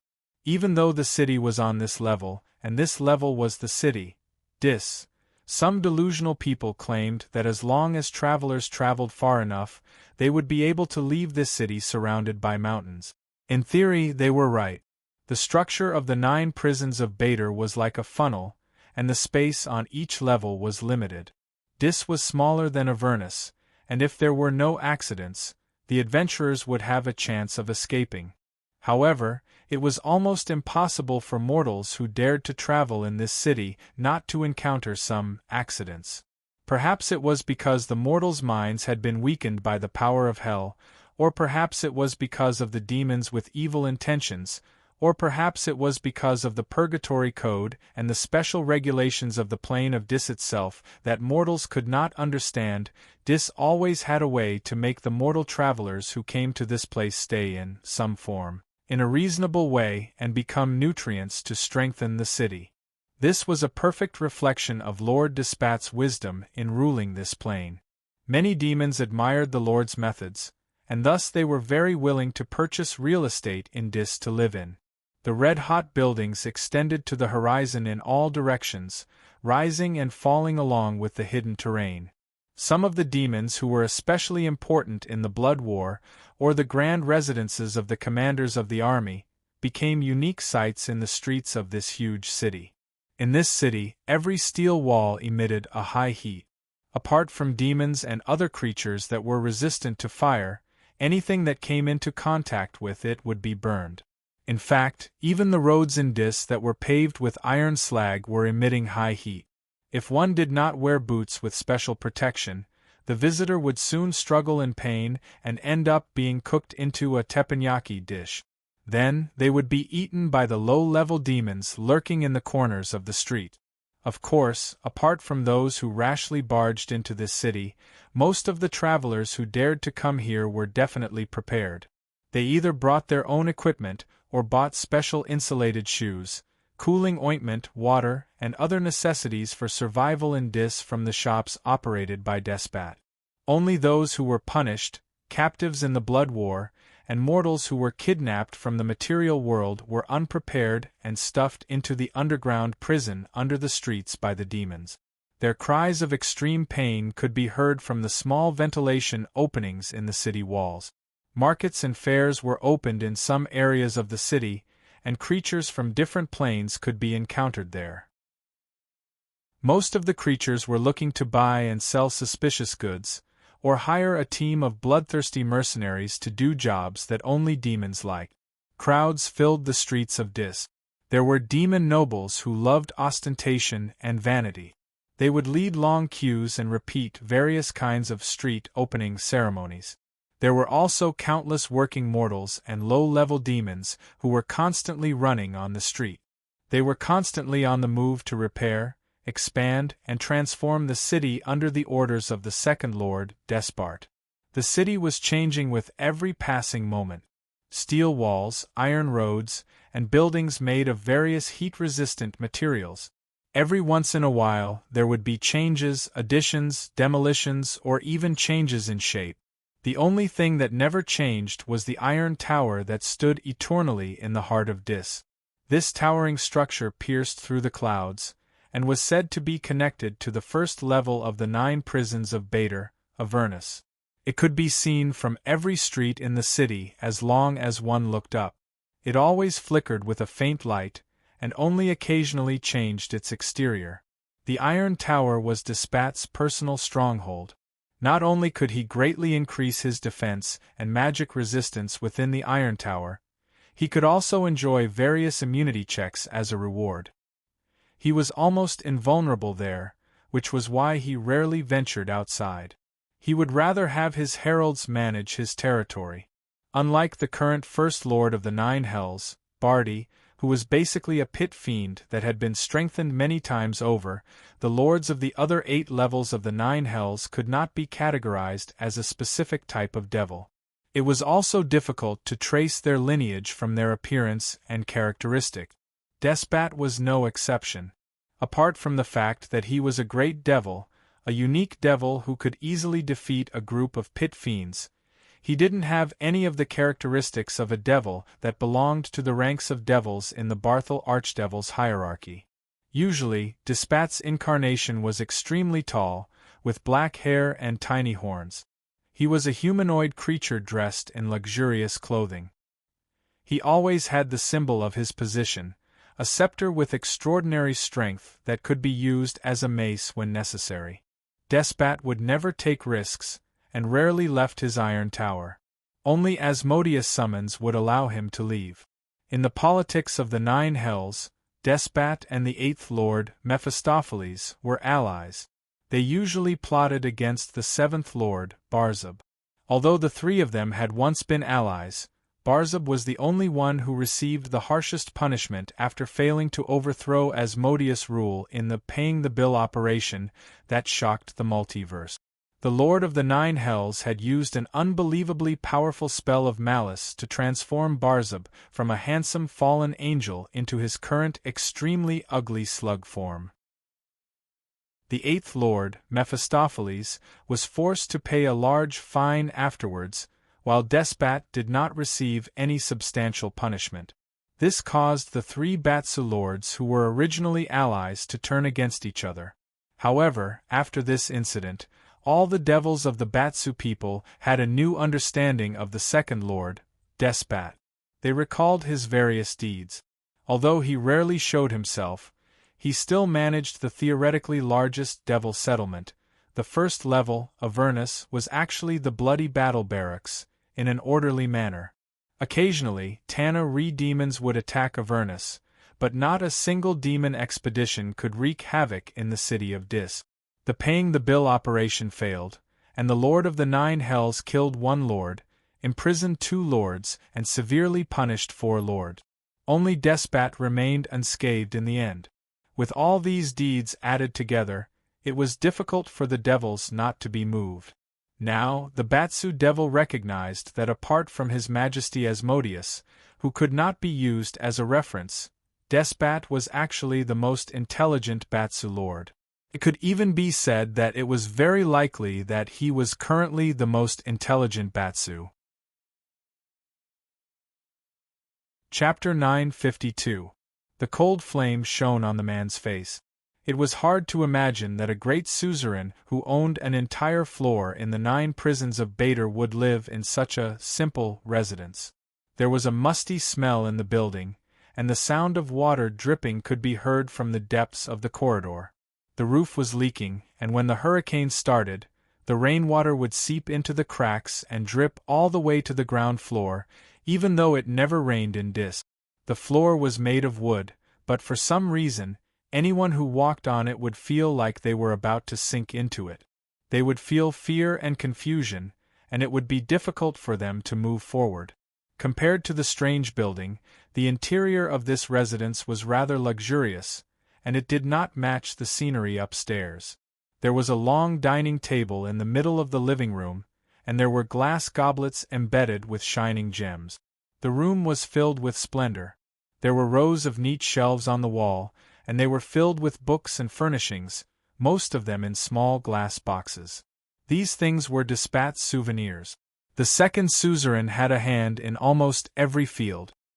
His spies and subordinates were all over Dis, and these Batsu or mortals helped him complete all kinds of exquisite schemes and arrangements. His true intentions were always hidden behind countless lies and tricks. Despat was very cautious. He was always on high alert, and he set up a tight defense net around himself and his property. His plan was very far-reaching, and it might take a long time to achieve result. But he was not a coward, and he was only so cautious because he was afraid of losing the power he had in his hands. Calm, and elegant, Despat was no doubt a perfect gentleman, and he never let his emotions affect him. He was proficient in the political games of the 9 hells, and as the most brilliant politician, he was like a fish in water in this game. Just like the style of this residence, Despat was a pragmatist. Compared to the magnificence of the exterior, he always cared more about the intrinsic value of things. That guy fell from the upper realm to the 9 hells under the guidance of arrogance and ambition. Ironically, it was also arrogance and ambition that made him into this ugly state. Sitting on a sofa sewn with Baylor skin, Despat lazily said something. As he spoke, he used his fingertips to fiddle with a black scepter. Beaster, who was standing in front of Despat, jumped up and down, carefully avoiding the waves of energy that were inadvertently emitted from the scepter. She was like a clown who was doing a juggling act. She did not look like a duke of demons at all. But even so, she did not dare to have any complaints. In front of Lord Bateau, even the Devil Duke had no right to boast. If Despat really wanted to kill her, she would definitely die at the first moment. In the light, Bister was invisible. The only exception was her orange flame-like eyes that floated in the air. In the darkness, she appeared as a faintly glowing, ghostly, and abnormally large hellcat. Bister was a demon similar to a hellcat, perhaps even the only duke among the Batsu. She was completely selfish by nature, and was a true master in all aspects. This earned Bister the distrust of all demons, and because of this, she was confined to Avernus for thousands of years. Whether it was the former Zariel or the current Bardi, no one trusted a single word from this big cat. Moreover, unlike ordinary hellcats, Bister could not leave Avernus at will. She was even forced by Zariel to change her name, so that the wizards of other planes could not summon her. It could be said that for the past thousands of years, this Hellcat Duke had been trapped in the first level of the 9 prisons of Bader. Although it was not considered imprisonment, it was actually not much different from a prison. It was only when she heard the summons from the second lord, Despat, that her cat life ushered in a turn for the better. As a Duke-level demon, even before she was forced to change her name, there were not many existences who knew Bister's name and could summon her. Of course, there were some veteran Batsu who knew her name. And Despat had spent a lot of effort to get all of Bister's real name from who knows where. In other words, the second lord had her life completely in his hands, so she could not have any thoughts of betraying him. In other words, even if she was naturally two-faced, she had to obediently accept her fate now that the situation was stronger than her. The reason why Despat wanted to summon this Hellcat Duke was actually because of her ability to hide. He sent her to the 7th level of the 9 prisons of Bader, Maladomini, a plain full of city ruins and various ruins, to investigate what new tricks Barzub, the lord of the flying insects, was playing with. Now, Bister had returned to report on her work. "Don't move when I'm talking. You're making me dizzy."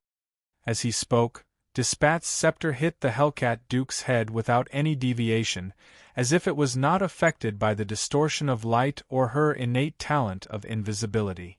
The Duke's body, which was like an incorporeal creature, was instantly plated with a layer of cold steel color. Steel transformation had an effect on her body.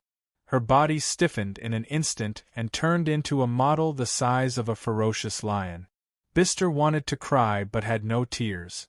It was Despat who was playing with his scepter, which forced her to jump up and down. How could it be that she was the one who was moving around? However, she just thought about it and did not have the courage to say it out loud. "Yes, my lord," she said obediently. Then, in a hoarse, harsh voice, Bister spoke in Mabraholan language, the advanced language of Inferno, which only senior demons could use. Compared to the general language of Inferno, this advanced language of Inferno was more accurate in expressing meaning and was more suitable for signing contracts. She slowly recounted her various experiences on the 7th level of Bader. "That one has gone mad. He has hooked up with a group of blasphemous priests in the Ash World," Bister said carefully as she recalled what she saw in the notes of an Anzu bureaucrat after she sneaked into his house. "Those blasphemous priests are a group of castrated earth goblins. They have gathered some wandering drow, orc, and bugbear tribes. You must know that one has a certain influence among the bugbear tribes in the material plane. Therefore, he was able to connect with those blasphemous priests. It is said that he has also sent some middle and senior demons to that material plane. It seems that he is seeking to open up that plane into another soul ranch that belongs to him and raise construction funds for a new city that he is about to build." Chapter 953.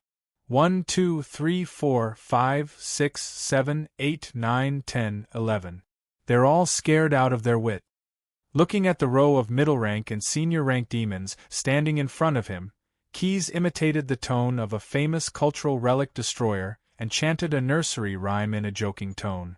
If it were not for the fact that Batsu people did not sweat, these demons would have been drenched in cold sweat. They had no choice. Now that they were fish on the chopping board, none of the demons could relax. In addition, they were all furious at the snake-scorpion demon who had tricked them into coming here. Even if they did not dare to say anything now, they would definitely take revenge in the future. Of course, the premise was that they had a future. Ever since they walked into the seemingly ordinary cabin of the cargo ship, they were all stunned. In order to help the snake-scorpion demon, they were all elites who had been selected by that existence and had been tested in bloody battles. Therefore, when they saw more than 30 elite blood-armored berserk demons waiting for them in 2 groups with weapons in their hands under the guidance of 2 blood-armored berserk demons that had been transformed by the special promotion ceremony, they were all scared out of their wit. They wanted to use the advanced teleportation spell, but with so many blood-armor demons using the talent spell Dimensional Interference, there was no way for them to escape. They could only obediently surrender. As for resisting, these middle-rank and senior-rank demons had no such thoughts at all. Compared with the blood-armor demons, who were famous for their blind loyalty, these demons were too good at judging the situation. At least, the blood-armor demons firmly believed that dying for Barthas was an honor. And because their combat power was equally dangerous to demons and demons, the other demons treated them with respect. The endless pain created the blood-armored demon. Their armor pierced through their flesh and pierced into their bones. Even the slightest movement would cause them great pain. Only fighting could keep them going. In the face of such monsters who were extremely cruel to themselves and whose combat power increased exponentially with the number of people in the team, even the senior-rank demons would not easily choose to be enemies with them. Moreover, the team of only 30 blood-armored demons was led by 2 blood-armored mad demons. In order to create one blood-armored mad demon, at least 100 ordinary blood-armored demons had to die bravely in the front line during the ritual. Perhaps this team had hundreds or even thousands of blood-armored mad demons. Time ticked by. After half an hourglass had passed, Snake-Scorpion Demon Nemaku, who had reported to him after Snade cast advanced lie detection, had all walked into the cabin and stood still. Keys nodded and snapped his fingers. The ordinary cargo ship that was disguised by the Leviathan, the Nephremon Dis, immediately raised its sails and sailed out of the port of the main island city, gradually leaving the sight of the residents of the city.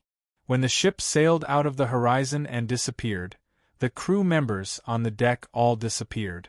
The entire ship sank into the water, and the door of the cockpit was heavily closed. It was only now that the intermediate and senior demons who were waiting for their fates discovered that when the cabin door was closed, the door, which looked like it was nailed together with ordinary yellow oak wood, could vaguely feel flesh and blood wriggling through it. Only then did they realize that they were in the abdominal cavity of a giant beast. Your Excellency! In the end, Kairu, who was second only to the Snake-Scorpion demon and was the most powerful of the middle-rank and senior-rank demons who had been fished up, could not help but speak first. Although I don't know what misunderstanding there is, please believe that I have no intention of being your enemy. In order to prove his words, he directly removed his disguise and transformed into his original appearance of a giant humanoid insect. Then, under the watchful eyes of the crowd, he opened his breastplate and revealed a dozen beating hearts. Kairu, also known as Ice Demon, was born heartless and ruthless. After they matured, they would come to the material plane to select some talented and intelligent mortals. They would take their hearts and implant them into their bodies to seize part of their wisdom. Opening up their chest and showing their hearts was the most direct way to show a Kairu admitting defeat. It was no different from revealing one's true name. Anyone who had some understanding of these demons could easily tell from the beating of their hearts whether they were lying or not. Superiors who were slightly more powerful could even plant various restrictions in their hearts to control them. Your Excellency, my name. With Kairu's jade beads leading the way, the remaining demons who were more perceptive naturally did not want to fall behind. Some of them were even prepared to use the infernal language to announce part of their true names to prove their innocence. However, Keys only looked at them coldly, a mysterious smile on his lips. I don't need you minions to prove anything. As he spoke, the young blue dragon in human form took out a sheepskin scroll. This scroll, made from the skin of a pit fiend, had already subdued the Snake-Scorpion demon. Now it was no exception to this. An infernal general. All the demonic creatures were horrified. Your master cannot encroach on my plane. This is the authority granted to me by the laws of the infernal realm. With these words, Keys's momentum reached its peak. Not a single demon dared to object. Although they all knew how noble and powerful the being who had sent them to the Ashen World was, the fact that Quess was not affected by the purgatory of Bader's letter of authorization in his hand was enough to explain some problems. The will of the 9 prisons of Bader acknowledged his speech. Although the position of the 7th Lord Barzab was respected, it was still not as important as the will of the 9 prisons of Bader. The laws of the infernal realm were the basic laws that the Batsu people relied on to survive. It was clearly written, within the territory of an infernal general, the final authority to explain everything belongs to the infernal general. The lords of Bader have no right to interfere. It was precisely because of this that the 9 prisons of Bader had not truly conferred the title of infernal general for hundreds of millions of years. Apart from the 8 dark demon generals that all the demons knew, they had never heard of Keys's name before. All the demons were watching and pondering. The Kairu demon's open breastplate was not closed, the Horn demon's real name that was materialized with hellfire was not concealed, and the Lamia demon was bending its swollen waist with difficulty. At this moment, a Hama demon with spikes all over its body broke the silence. "I am willing to offer my loyalty to you." From its swinging tail to its sinister face full of sharp teeth, this demon with blazing eyes was covered in dense spikes. As the sentinel of the 9 prisons treasury and the Dark Soul prison, as well as the living weapon of the infernal army, the spiked demon, or Hamar as it was called by the demon scholars, often carried out vigilant and monitoring tasks under the strict and evil orders of the senior demons. There was no doubt that this group of Batsu had been sent to the Ashen World to carry out a mission. Although the commander was the snake-scorpion demon Namuku, according to the ruling art of the 9 prisons, the Lord of the Flying Insects had also arranged for the Hamar to be his eyes. And now, he was the first to completely surrender. Chapter 954. Hammers loved the feeling of warm blood flowing through their spikes. For this reason, they especially liked to find any opportunity to engage in close combat on the battlefield. Then, they would hug their opponents with their sharp spikes and tear their enemies' throats with their sharp claws. However, when the blue dragon in human form slowly approached the hammer could not help but take 2 steps back. The hammer was wearing a high-quality coat with gemstones inlaid on the double-breasted buttons, and the emblem of the Chamber of Commerce embroidered on the towering collar. His calf was a little sore, as if he had been hit by the Hold Monster spell. Ironically, when fighting against humanoid creatures, the Hamamar's usual tactic was to cast the Hold Monster spell first and then pounce on the enemy to ravage them. "Sir, I'm willing to offer. Don't worry, I don't covet your treasures," Keys joked. But what he said was true. He really did not care about the Hammer's collection of junk. Apart from acting as inspectors, these devils also often played the role of treasure collectors and guardians of ruins. Therefore, those greedy spellcasters who coveted Hell's treasure troves would often summon hammers to obtain the treasures they were guarding or other ways to obtain wealth. In addition to the items they carried with them, the hammer's nest was often decorated with the treasures they plundered from their victims in the past, hanging between the blood-red walls. Who knew how many times they would be admired by the hammer every day? "I just want to know about the upcoming operation of the snake-scorpion demons. Do you have any backup plan? I don't believe that as demons, you only have one plan and don't have any other contingency plans." As he spoke, Keys put his hand on the Batsu demon's shoulder without looking at him. Most hammers were more than 7 feet tall and weighed about 300 pounds when they stood up. Although they were thin, they had sharp spikes all over their bodies, which made them look much bigger than they actually were. However, when Keys touched the hammer's shoulder, the hammer's body suddenly shrunk to a height that was suitable for Keys to reach out and touch. The hammer could swear that he did not feel any transformation magic on his body. This scene was really terrifying. My lord, I'll tell you," Hammer began to tell his story, stumbling over his words. He knew that he would be punished more severely than death by 1,000 cuts when he returned to the 9 prisons of Bader. However, if he did not say anything, he would be punished on the spot before he returned to the 9 prisons of Bader. No matter if it was being killed in a material plane, having their souls toyed with, or accepting the terrible humiliation of being demoted to become a muddle-headed inferior demon or an even more tragic bloated demon to the devils, all of these were endings that were more terrifying than death. "If worse comes to worst, I'll never return to Bateau again." After telling him everything he knew, Hammer immediately made up his mind. On the other hand, Kays stood there and listened attentively to Hamar's various alternative plans. Occasionally, he would turn his head to look at the snake-scorpion demon who was the commander of this group of Batsu devils. Hearing Hammer's words, Hammer's face swelled to a purple hue. I'm so stupid, really, Nemoku lamented. Through Hamamog's description, he learned that the Lord of Flying Insects, Baalzeb, didn't appreciate him at all. Baalzeb didn't see him as a pawn or a tool. He was actually just fuel in Baalzeb's plan. The kind that would lead to a miserable death. Originally, he thought that Baalzeb wanted him to come to the Ash World to corrupt the people in power here, so as to pull this plane into the evil camp of order, and then turn it into a ranch for demons.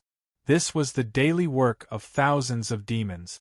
But in fact, the Seventh Lord did not have that much patience, and that existence's understanding of the Ash World was far more than what he had told Nemoku.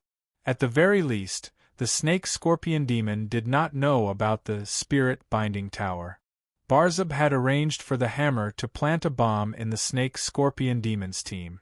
When he really followed the plan and successfully corrupted some people in power, causing the camp of the Ash World to deviate a little, the bomb would be detonated.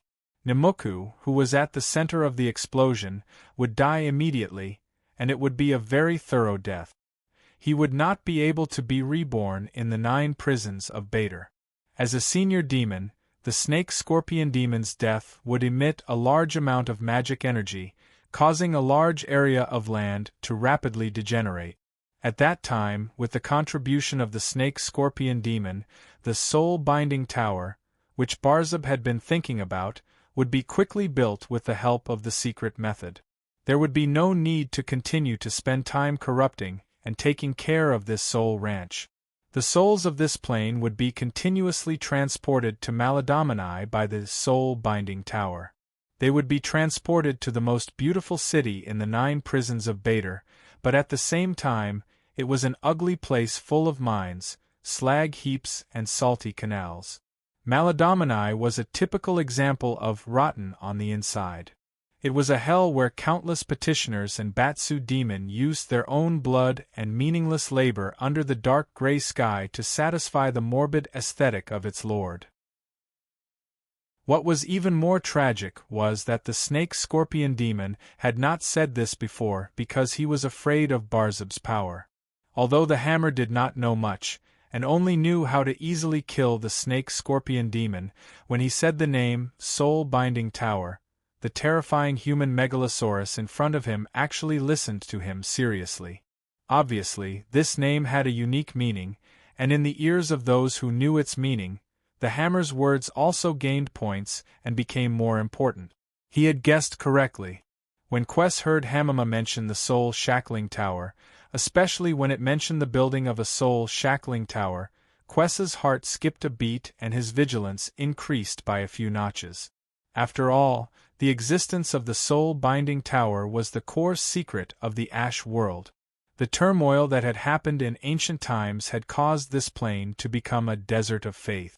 It was difficult for the gods to respond to the prayers of the believers in this world. At the same time, after the death of ordinary people, there was no way to return to the underworld and enter the gods' kingdom of the gods to become petitioners.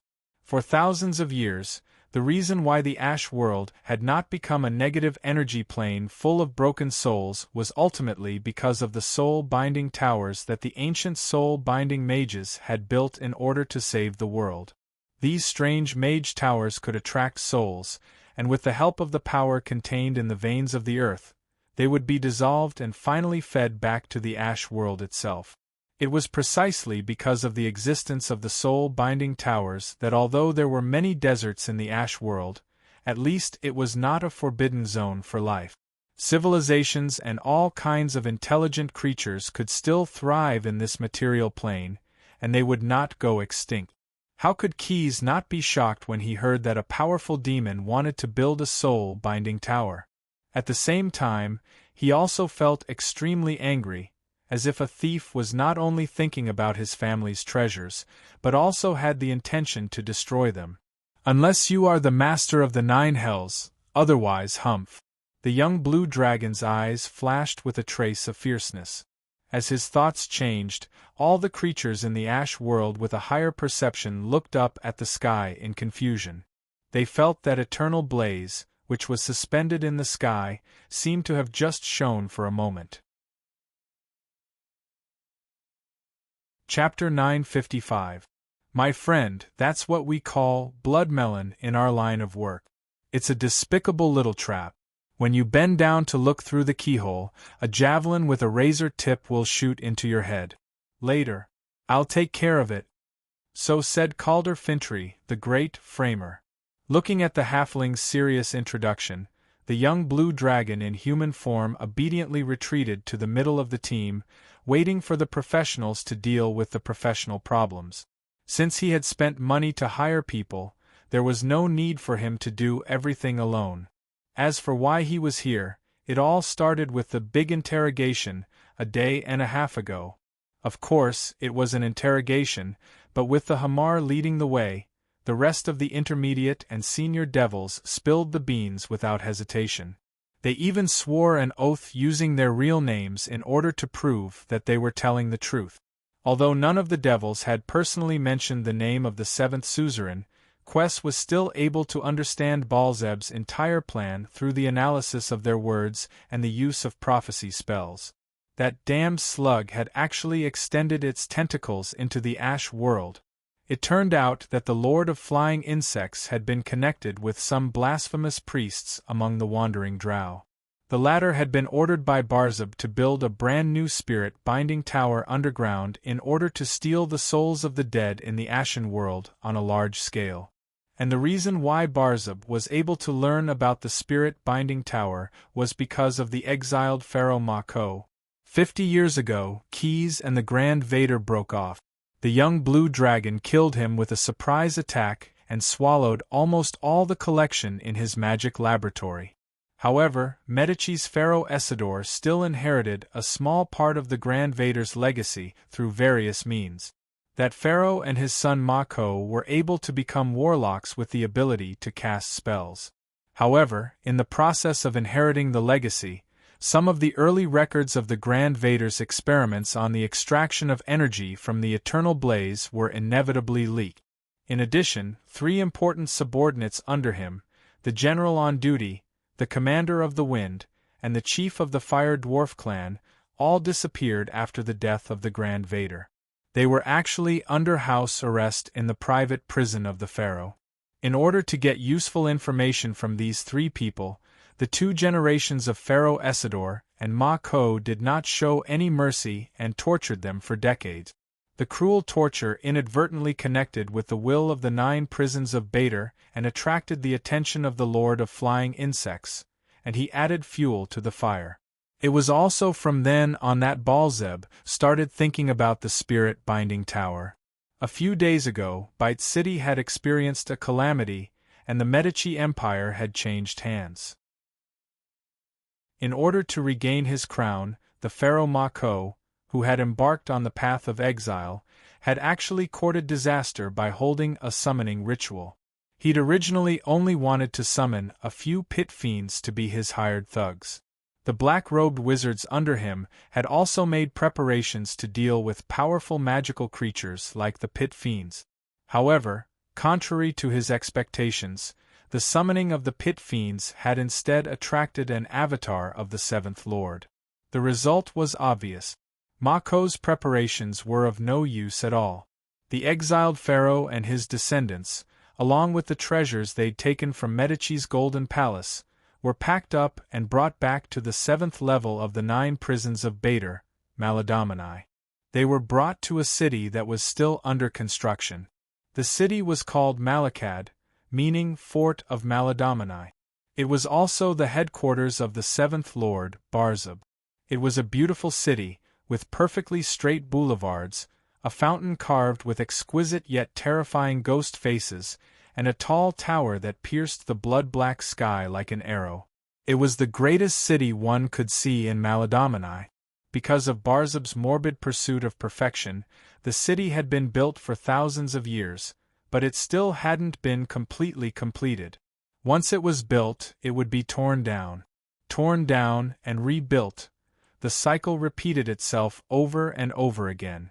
The miserable mortals, petitioners, and low-ranked devil craftsmen had to repeat this extremely boring work every day, but they had no choice but to do it. The raw material used to build this city was a sea of souls. Maladomini, the seventh level of the 9 prisons of Bader, had a special characteristic. Perhaps this was also due to Barzub's hobby. As long as there were enough souls as raw materials, Batsu could use them to make any kind of building materials. Not to mention the stone and wood of the 9 prisons of Bader, even the opal of Mountain Paradise, or the gold of Xanadu, as long as the builder had enough souls in his hands, even if the building materials didn't match the atmosphere of the 9 prisons of Bader at all, there would still be as many as he wanted in Maladomini. In order to satisfy his hobby, Barzub had to develop his own financial resources and earn a sea of souls. Therefore, when he learned that there was a spirit-binding tower in the Ashes world, a treasure that could attract the souls of an entire plane, the insect lord was overjoyed. Although there were originally 4 spirit-binding towers in the Ashes world, Barzub had always liked the new and disliked the old. He didn't like the few spirit-binding towers that had been used by others. Therefore, the Lord contacted his relatives in the Bugbear tribe, and then used their relationship to hook up with the blasphemous priests of the Wandering Drow clan. Whether it was fooling, threatening, or trading, as the 7th Lord of the 9 prisons of Bader, Barzub had too many means to make the mortals in contact with him work for him. And those blasphemous priests also lived up to his expectations. Relying on the power of the Wandering Drow clan, in just a dozen years, they developed their own kingdom under the Ashes world and secretly prepared the basic materials for building the spirit-binding tower. In the process, Barzub, of course, also provided some help, and the cooperation between the two was still in the honeymoon period. Recently, after sending an incarnation to kidnap the exiled pharaoh, the flying insect lord picked out the treasures he intercepted and gave them to the group of blasphemous priests, as well as some of the items and information about the spirit-binding tower collected by the Great Vexual. Then, he sent a group of middle and senior demons, led by the snake-scorpion demon Namuku, to lurk in the Ashes world. While helping the blasphemous priests cover up, he was ready to pick the peaches when the spirit-binding tower was built. The abacus clanged loudly. After knowing all this, Keyes naturally couldn't sit back and do nothing.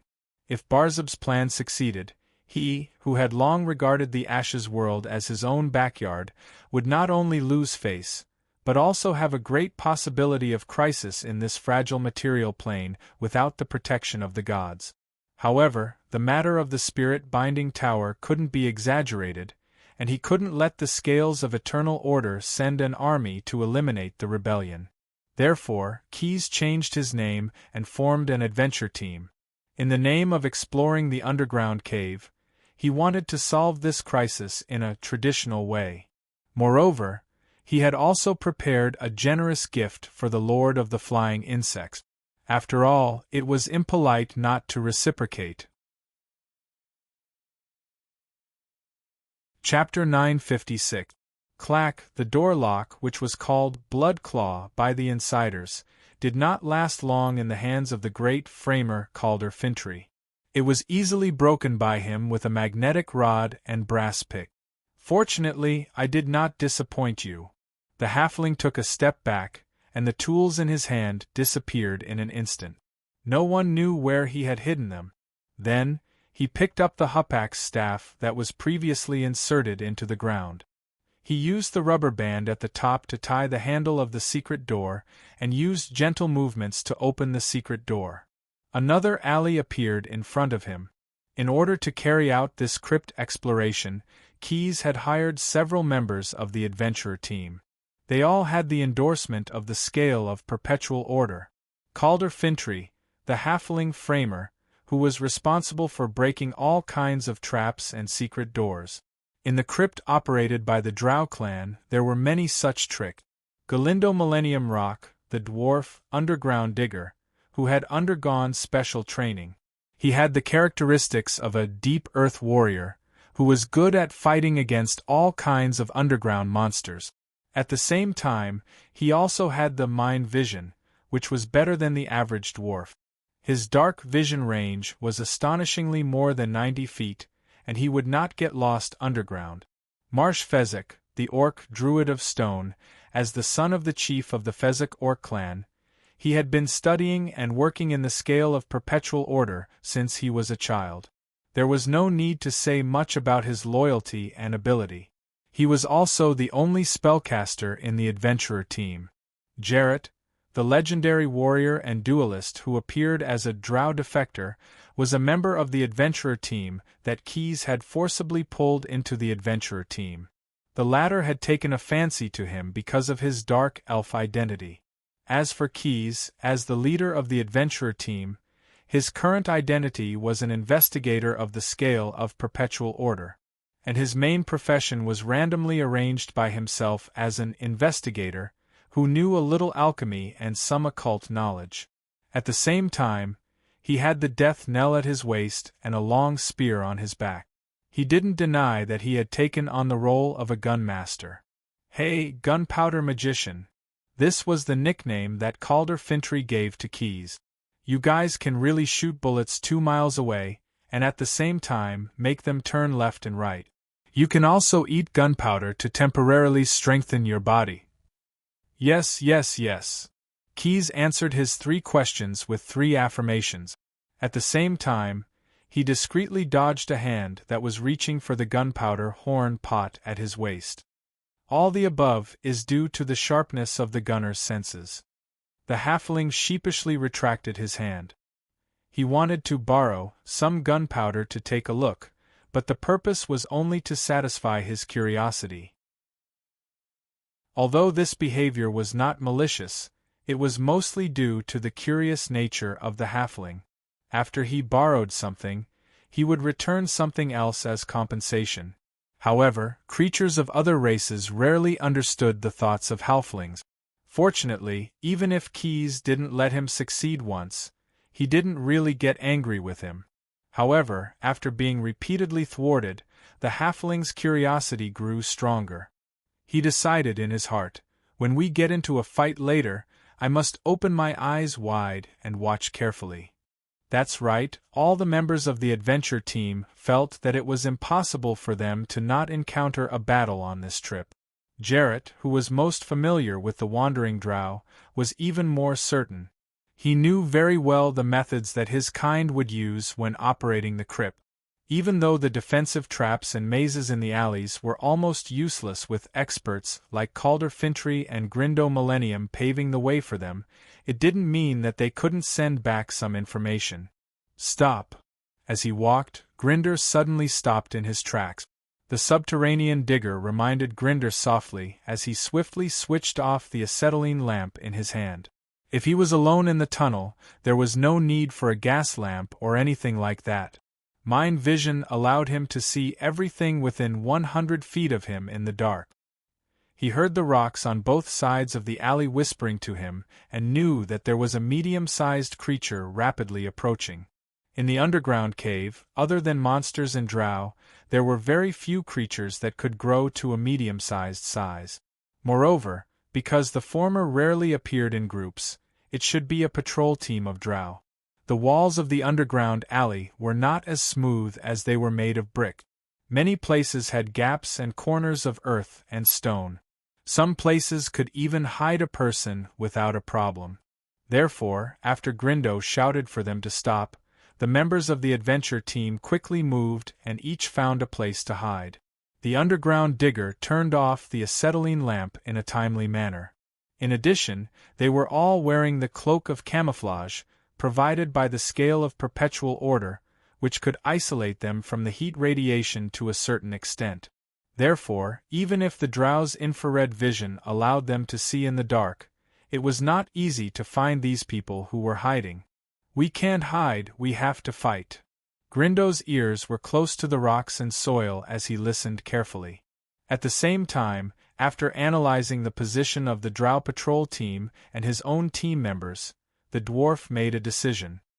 He lightly knocked on the rock beside him twice and made 2 dull sounds. According to the explanation given before they entered the cave, 2 light knocks and clenched fist and waved arm both meant prepare for battle. The other members immediately understood the meaning. Calder Fintry took out a long rope from his backpack and quickly fiddled with it with his nimble fingers. In a few moves, he made several knots and loops on the rope. Then, he used his movements as if he was skipping water and threw the rope that was now more like a net in front of him, covering a large part of the alley. Finally, the halfling took out a few pulleys and used the ironwood hupak staff that he had already inserted into the rock as a bearing to set up a labor-saving activation mechanism.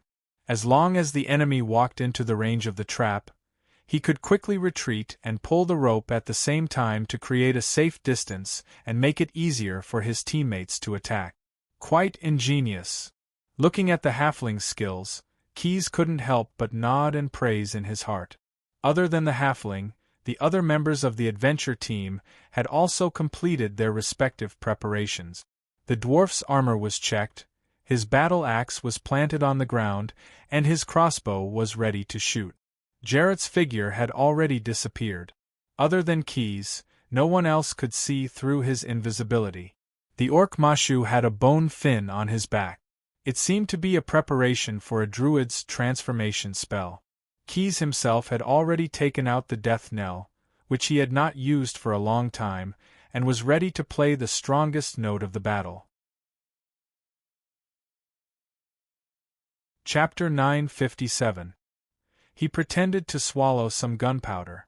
It tasted terrible, but even the stomach of an ordinary megalosaurus could digest it, not to mention an abnormal megalosaurus like Keyes.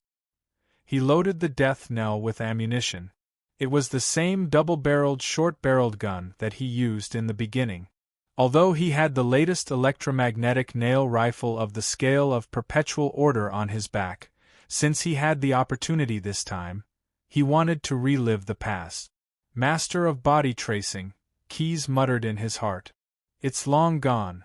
After waiting for about 10 minutes, the sound of rustling footsteps could be heard in the quiet alley. It was a full patrol team of 30 drow, including petrified lizards. They followed the team under the command of the drow trainer.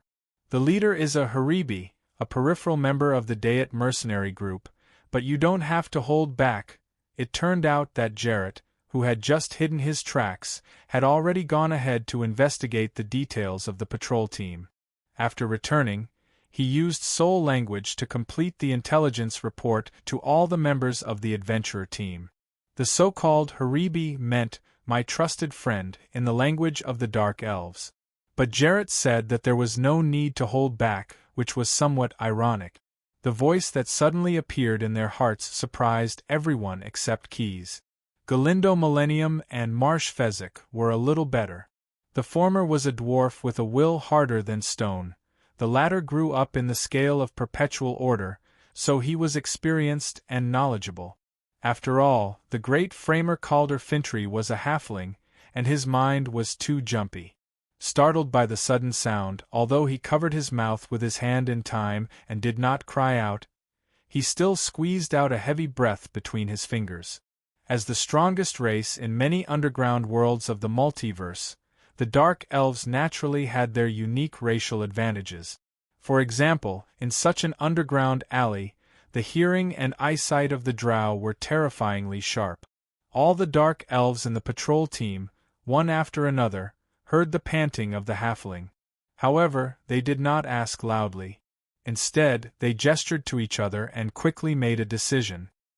They are going to launch a surprise attack. The drow's sign language was naturally not difficult for Jarrett. He once again used soul language to communicate.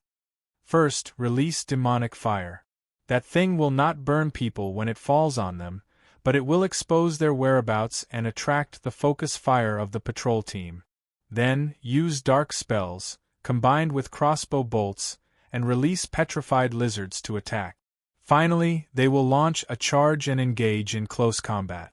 Jarrett was very clear about the various tactics of the Dark Elves. According to the configuration of the patrol team, he didn't even think about it before revealing the tactics that the patrol team would use.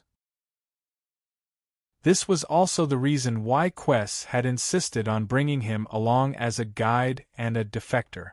With Jared around, the adventurer team would be able to seize the initiative in such a situation. Otherwise, to ensure that the team to reach the tower that was to be built to the point. In that case, it would be meaningless for him to organize the team. It would be better for him to defeat them himself. Since he already knew the opponent's tactics, it saved him a lot of effort to counterattack. He waited for the full patrol team of Drow to pretend as if nothing had happened and walked to 30 steps away. This was the maximum range of their demonic fire. Within this distance, Kith brazenly made his move and attacked first. Bang! He pulled the trigger of the death knell, and the gunpowder exploded, emitting a dazzling light. After the projectile left the chamber, it flew for a dozen or so meters before exploding a second time, releasing an even brighter light. Keyes had also made some preparations to deal with the Dark Elf. This special alchemy bullet called Flash Bomb was one of them. The dazzling light had a great impact on the underground creatures. Although it was not directly lethal, the group of Drow and the petrified lizards in their team all screamed and closed their eyes to protect themselves. Taking advantage of this opportunity, the young blue dragon who had transformed into a human sprang out. In the blink of an eye, he used the various protrusions on the walls of the alley to rush more than 30 steps away. He directly rushed to the front of the petrified lizard that was at the front of the patrol team. This short and fat reptilian monster had 8 legs and many bone spikes protruded from its back. Its eyes that were supposed to emit a scorching light green light were now tightly shut under the stimulation of the strong light. Hearing the movement in front of it, it was just about to open its eyes when it was slapped by a palm that looked ordinary but actually contained great power, smashing its head into the ground and creating a shallow pit. Verdict. Keyes raised the double-barreled short-barreled gun that only had 1 bullet left. He did not know how much power he used in the slap just now. He was afraid that he would directly kill the petrified lizard and lose the chance to use the death knell attack. Bang! The muzzle of the gun was almost touching the top of the lizard's skull. He decisively continued to pull the trigger. The second shot was also a high-explosive bullet that had been modified by alchemy, and it shattered the skull of the petrified lizard. The red and white objects that had shot outwards were all blocked by the shockwave of the explosion. Therefore, although the brain of the petrified lizard was smashed into paste, Keyes's body was not stained with any bloodstains. The Dark Elf patrol team naturally heard the sound of the bullet being fired, as well as the sound of the petrified lizard falling to the ground with a thud before it could even cry out in pain. Without the captain's command, the patrol team members all raised their crossbows. The ones at the front quickly squatted down, while the ones at the back maintained their level. Although their eyes were still tearing from the stimulation of the strong light, they still decisively fired in unison to counterattack. However, the petrified lizard that died before it could achieve victory provided Keyes with artificial cover. Although the arrows of the patrol team were sharp, they did not cause any damage to him who had squatted down in time. Those arrows were all stuck in the body of the petrified lizard. With a click, the lock was unlocked, the barrel was pried open, and the reload was completed. These 3 actions were done in one go. Following that, with a light click, the death knell was once again reloaded.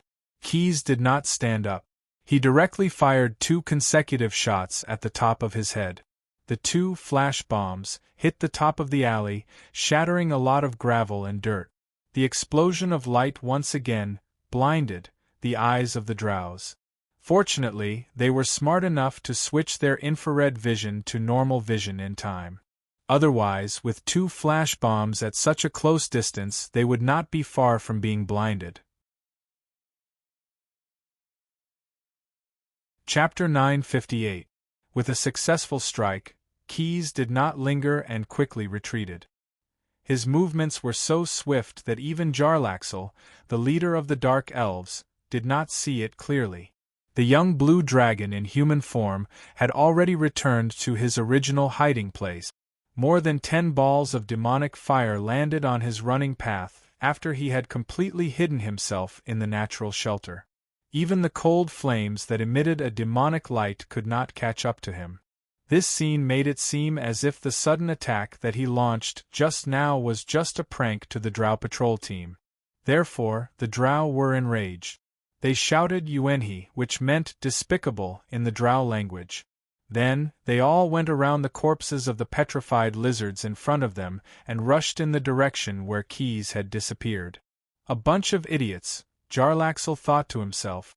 Even if the opponents were his own kind, this would not affect his judgment. As expected, the angry Drow patrol team ran too fast and stepped into the rope trap that the halfling had hastily set up. "Get down!" Calder let out a sharp and cheerful cry, then pulled the rope and ran quickly. With the help of pulleys and bearings, even if the halfling's strength could not be compared to a dark elf's, he still managed to pull the ankles of 4 or 5 Drow, tripping them all and smashing them to the ground heavily. Moradin above. At this time, the dwarf Grindo Millennium, who was hiding at the side, also jumped out.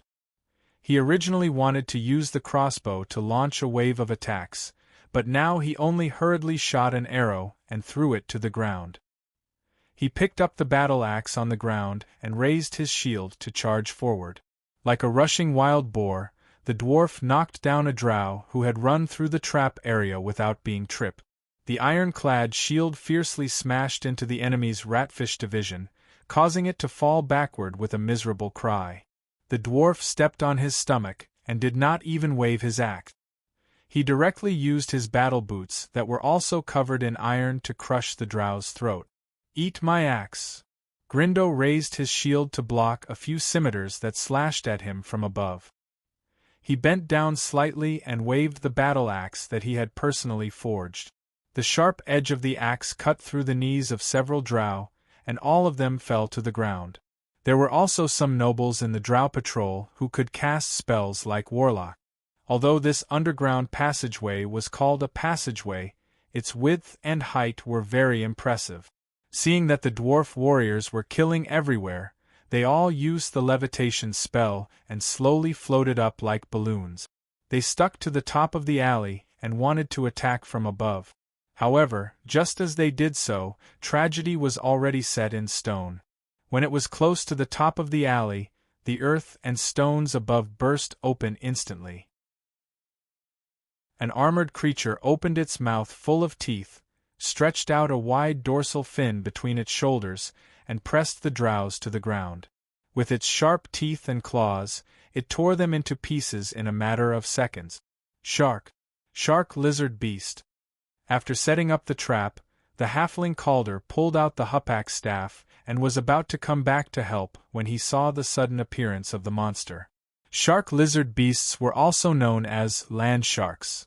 These monsters would try to prey on any living thing they encountered, but they would not touch the flesh of elves.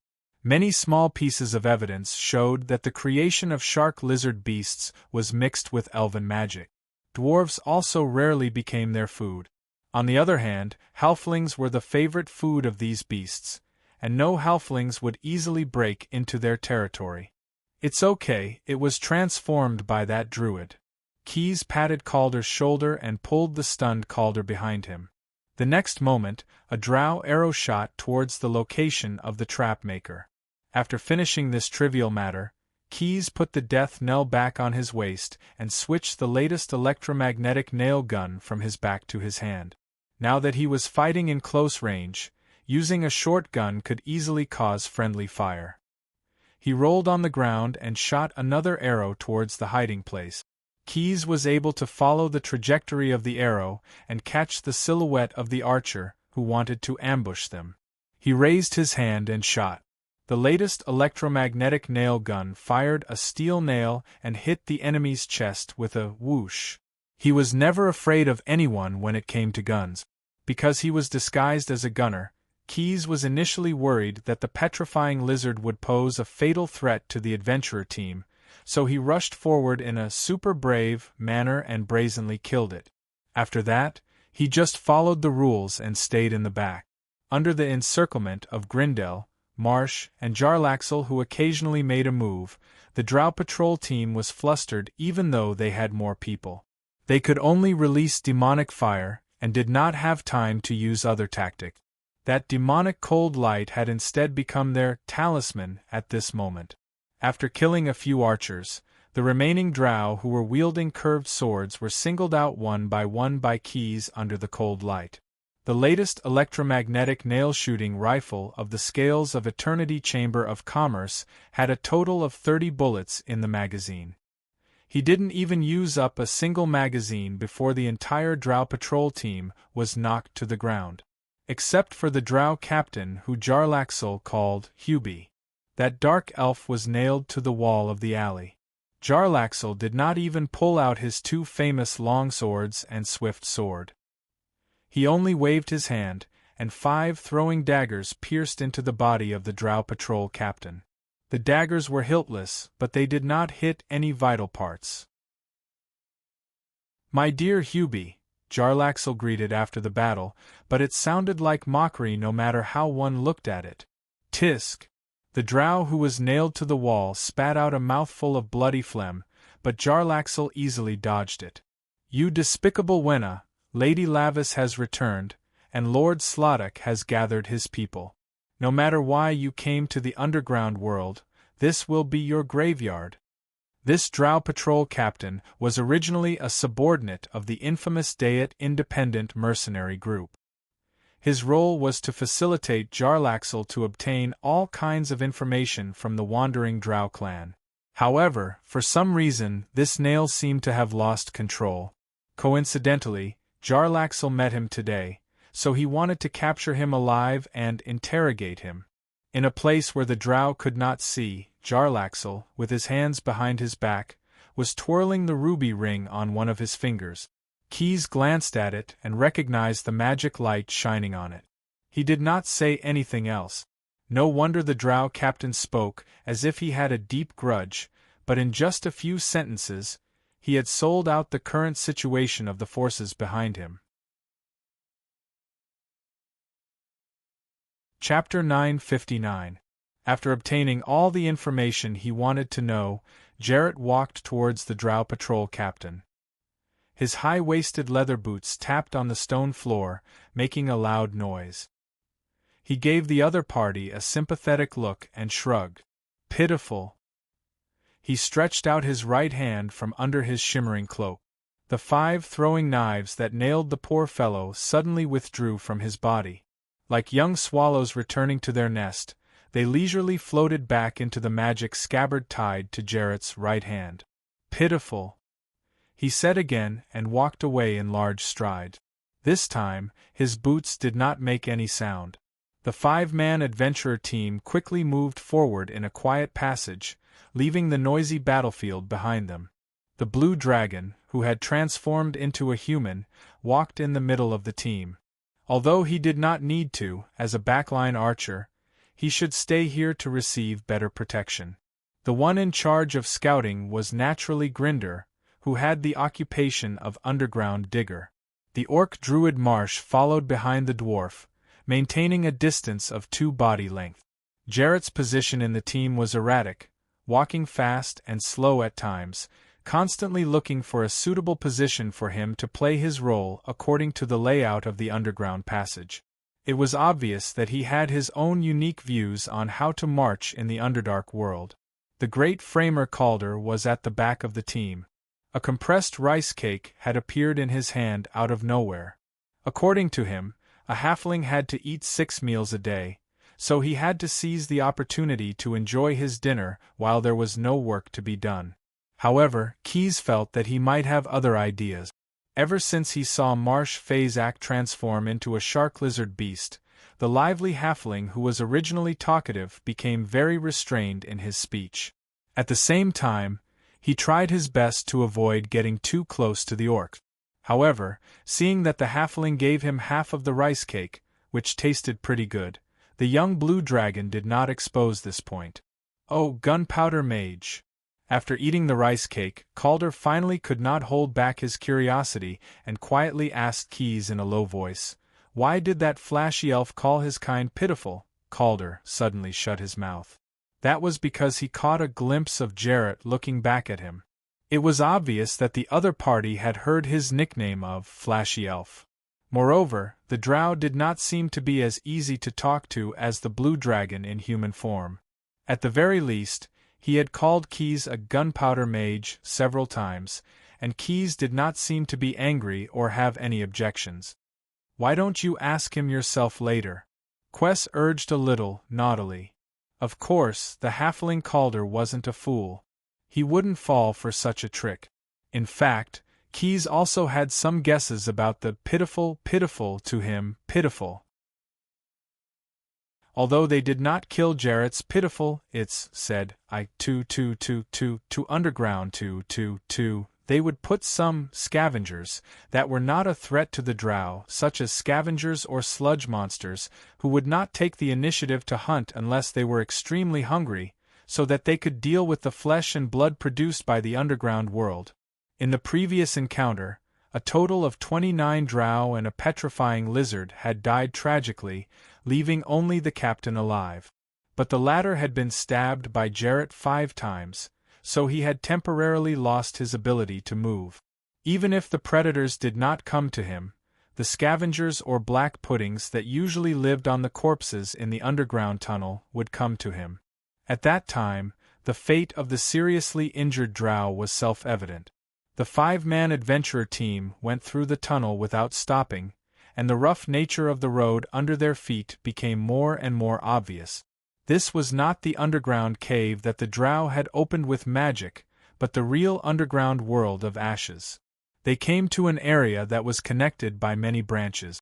These winding tunnels and wormholes were basically distributed in a fan shape like a beehive. Drow cities are usually surrounded by this kind of terrain. This kind of complicated terrain can not only be used to block the enemy, but also to control the work of the servants, making it difficult for them to escape. As they walked, Jarrett once again used the telepathic language to provide information that only the drow knew to each team member.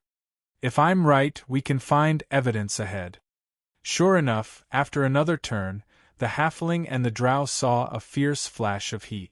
But the latter knew that it was the heat emitted by the reflector. The reflector was a piece of metal plate heated by magic, and the dark elves used them as road signs. The heated side was like a mirror that reflected sunlight for creatures with infrared vision, and at the same time, it could also provide some illumination for the drow servants who did not have infrared vision.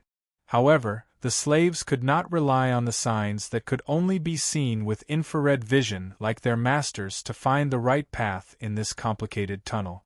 After walking for a short while, they finally approached a medium-sized cave. There were no traces of processing on the walls and ceiling of the cave.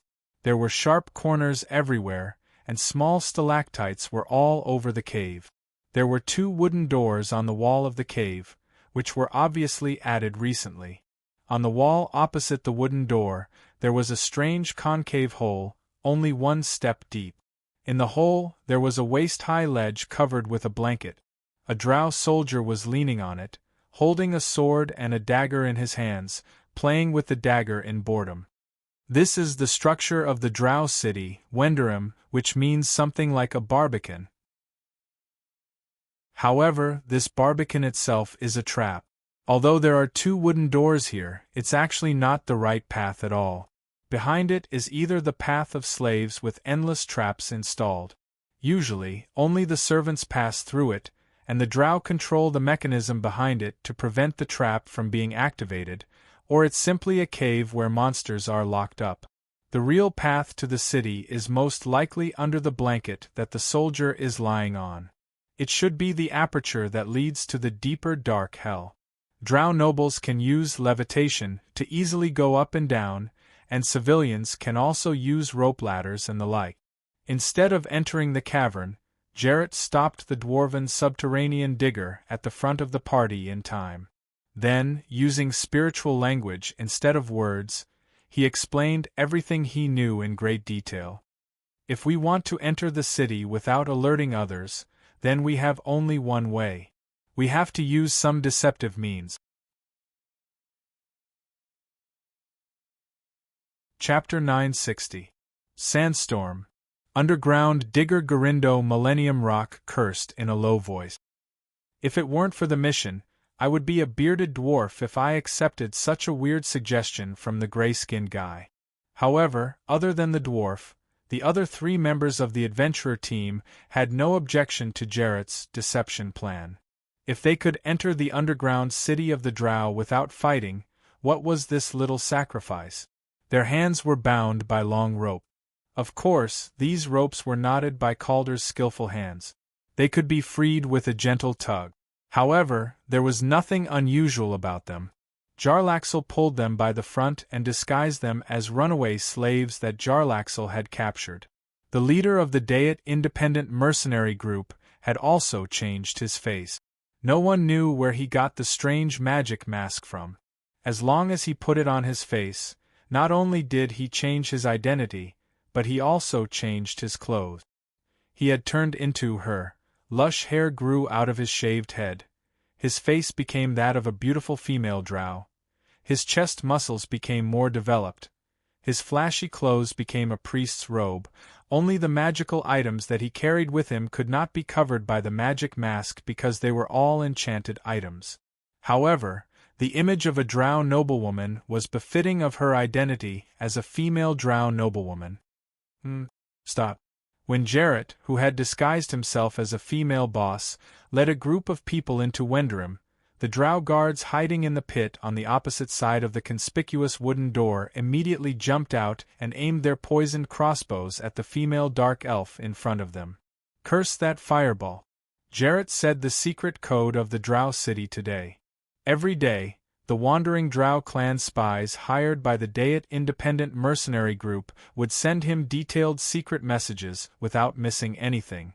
The guard lowered his crossbow slightly and no longer aimed directly at Jarrett. Female, how did you get here? Also, the city's alarm has been activated. Everyone is asked to enter the underground city through the spiral tunnel in the north.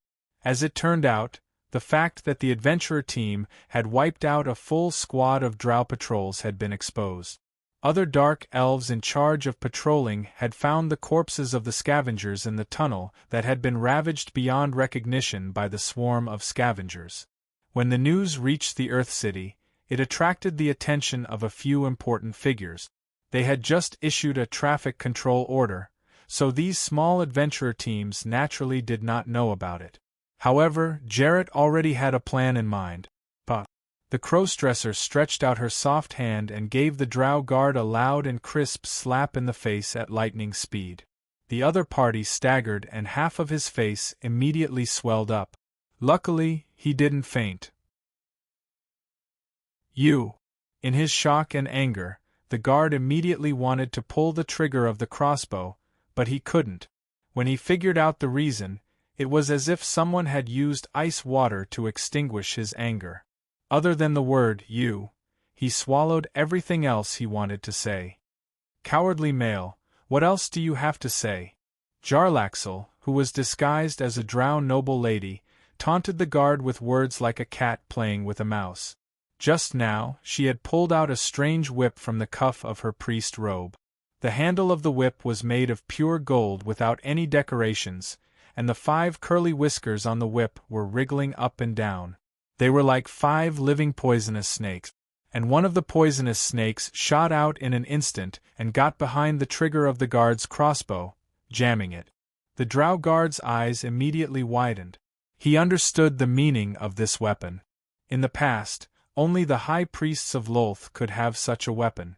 Although the wandering drow clan fled to the Ash World because they were afraid of the unpredictable mood swings of the Spider Queen, the reverence for the goddess was still firmly entrenched in the depths of every drow's heart. The guard did not dare to offend a female noble lady who wore a priest robe and had a snake whip in her hand. Whether the other party was a blasphemous priest who betrayed Lolth or a spy buried in the city by the goddess, these things were not things that a small guard like him should worry about. In less than a second, the drow guard weighed the pros and cons and decisively let go of the crossbow. The terrifying poisonous snake directly entangled him and pulled him back into Jarlaxle's hand. Under the guard's nonchalant gaze, The adventurer team of 5 easily pulled open the carpet and walked up a steep slope that led straight to the underground. Jarlaxle directly used the levitation spell and floated down like a feather. The rope that was pulled by him dragged his companions. The steep slope was difficult to walk on, but as subterranean diggers, they would not roll down like their fellow dwarf. The orc druid Mashu's saws had turned into some kind of monster's suction cups at some point in time, firmly grasping the ground. The halfling man Framer, on the other hand, did not have any abnormalities. His large, furry feet were as nimble as his hands. He skipped up the steep slope without any trouble. As for Keys, he just walked down step by step. Compared to his companions, he was more ordinary. He even slowed down the team's progress. However, no one complained.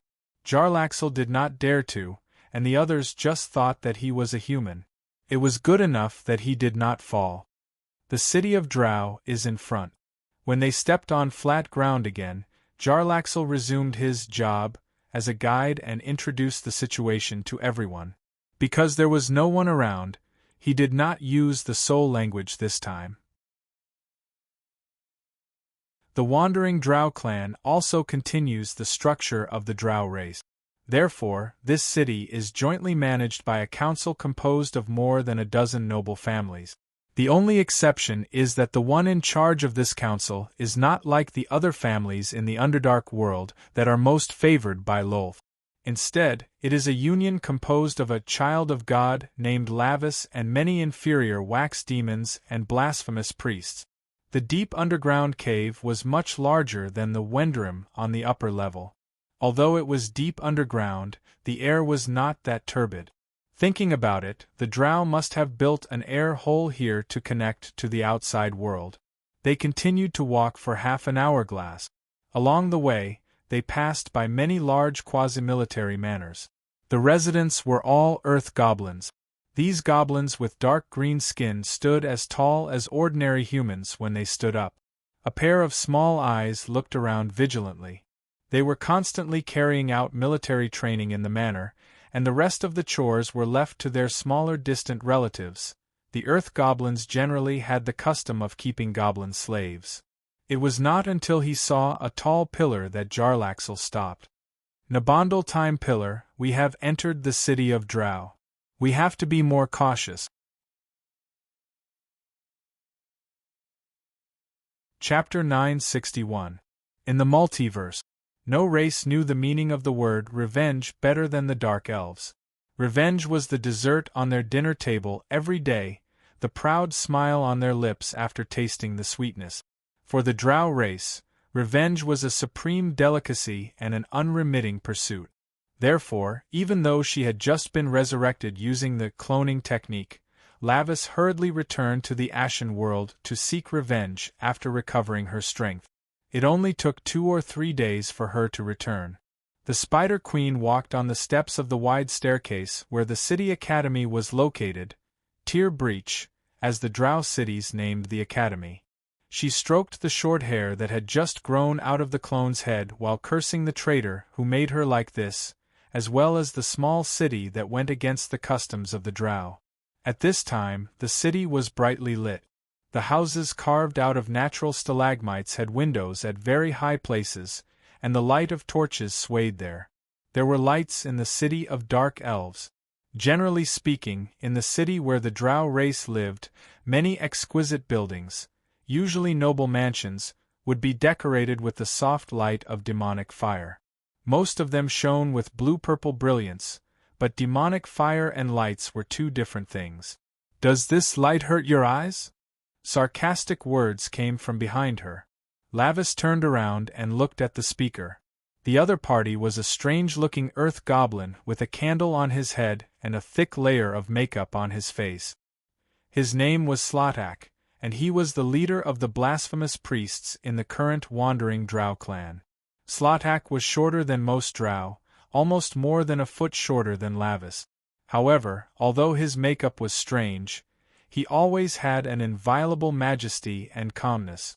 Lavis knew his strength better than most people, and his temperament, so she always dealt with this small earth goblin with the greatest degree of caution. Hearing the sarcasm, the first thing that came to Lavis' mind was, of course. Flickering and shining, the lights of the entire city looked like pairs of malicious eyes to her. However, the words that came to her mouth became, "Of course not, my dear Hubie. If that's your command." "Let's go," the blasphemy shaman whispered. The terrible drow accent made Lavis unable to distinguish whether the other party was speaking or roaring. She followed the earth goblin down Tier Breach, and walked to the iconic three-tower building of the Drow Academy. The so-called three towers referred to the Combat Tower, the Adept Tower, and the Spider Tower, which was usually the largest and most magnificent of the three towers. However, the purpose was to escape from the moody goddess Lolth. In this city of wandering drows, there was naturally no temple building like the Spider Tower. In its place was a pyramid-shaped tower. It was still under construction and had yet to be completed. Many drow civilians, as well as earth goblins, served as supervisors here. They used scimitars and whips to drive thousands of goblins and human slaves to work. These slaves inlaid pieces of polished obsidian on the body of the pyramid. They lifted a square stone with a crane and stacked it in various positions that had already been planned. Slotak took Lavis and entered from the main door at the bottom. As soon as she stepped into the hall of the pyramid, all kinds of smells immediately attacked the Spider Queen's noble daughter, from the fragrance of spices to the smell of dried blood of sacrifices. At the same time, strange chanting sounds came from behind every side door. Slotak didn't care about it. He shrugged and walked past a few disciples who saw him and bowed to him. The blasphemy shaman went straight to the higher step. His destination was his own private room. He walked down a small hall, where the floor was full of living spiders, some of which were even taller than Lavis' knees. Lavis was a little confused. Shouldn't this scene appear in the Spider Temple? Why would a blasphemy shaman's residence also raise spiders? Did he need these spiders as a medium to steal the Spider Queen's power? However, she wisely remained silent. Even if they were allies, it was best not to pry into each other's secrets. The consequences of doing so would undoubtedly cause the already fragile alliance to crumble. So, she just followed his footsteps through the hall. The spiders wouldn't attack Lavis, and she pretended not to see them. "Take off your boots," Slotak turned back and said to Lavis before stepping into his private residence. The latter bowed elegantly and walked into the exquisite room covered with a thick velvet carpet and burning with soft, inextinguishable flames. Slotak closed the door and strode past Lavis, sitting on a large chair piled with cushions. Behind him was a writing desk, and behind it was one of the countless tapestries, depicting a group of earth goblins fighting under the leadership of a muscular earth goblin warlord. This painting showed the militaristic social customs and traditions of the earth goblins, but it was obvious that the technique used was the work of the drow craftsmen. Two different races and two different styles merged together in a strange way, just like this strange city. Lavius sat comfortably on the wrapped stone chair and smoothed out a wrinkle on the armrest, revealing a clear pattern on it, a black and yellow Gianta spider. This was a variant of the tarantulas on the surface in the Underdark. "Death doesn't feel good, right?" After sitting down, Slotak was the first to break the silence. He questioned Lavis with an uneasy tone. The candle flame on top of her head flickered, as if she was gloating. The Spider Queen shrugged her shoulders. "You'll get used to it. Besides, you can come back to life every time you die, and you won't lose a piece of flesh. Since you have a bad mouth, don't blame me." Lavis directly mocked him, and these words were like needles that pierced straight into Slotak's heart. Distorted by the Spider Queen's secret technique and turned into defective wax demons, the earth goblins had all been castrated. This was not only the eternal pain in their hearts, but also the root cause of their betrayal of the goddess Lolth. "Heh heh heh heh." He let out a low growl that sounded like a wild beast, but he immediately covered it up with a "heh heh." You really are like your great mother. Even your words are as vicious as needles hidden in cotton. Let's get down to business. Lavis was a little annoyed. In addition to revenge, she had many plans to subvert Lolth, so she had no time to chat with this immature eunuch. Although this wandering drow clan has completely retreated underground, they have always been ruthless with the scale of perpetual order. Have you thought about how to deal with them? Also, with a traitor like Jarlaxle, do you still have the confidence to completely control this city?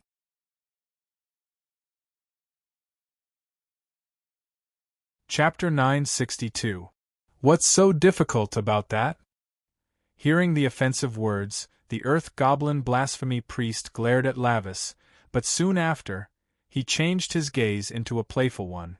There are no shadows in the Underdark, no birds chirping, and no room for hope. It is because of this that the Spider Queen placed the drow here.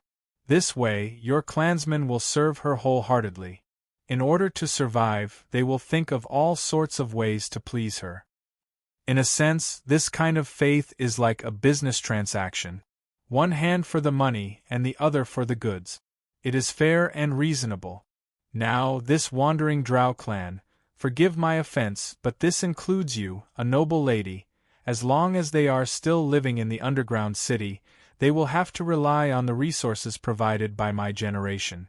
Since that is the case, what reason do you have to refuse to shed your blood for me? Lavis glared at him. The atmosphere in the private room suddenly became cold, and even the burning fireplace seemed to have cooled down. However, Slottek turned a deaf ear to this. You know better than I do. Be it Dana, Caesar, or Menzoberranzan, the nobles of the great drow cities are all under the control of their matriarchs. For the sake of pleasing Lolth, they carry out a bloody and cruel ranking game. But even so, they are still a union of interests. Why is that?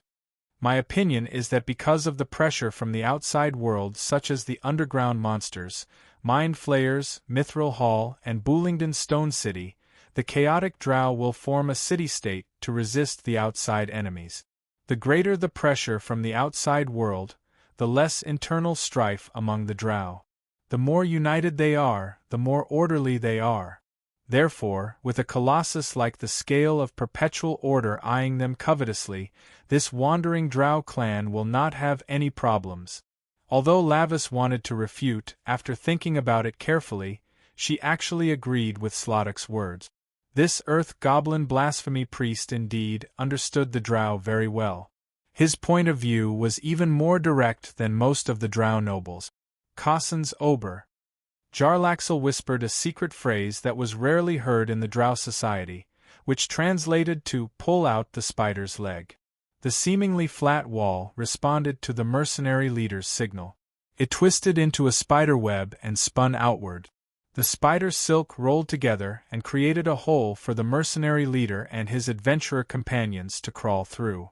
Even Jarlaxle, who was usually one step ahead of the other drow in everything, was somewhat surprised, or perhaps pleasantly surprised, to find a female drow waiting in the room.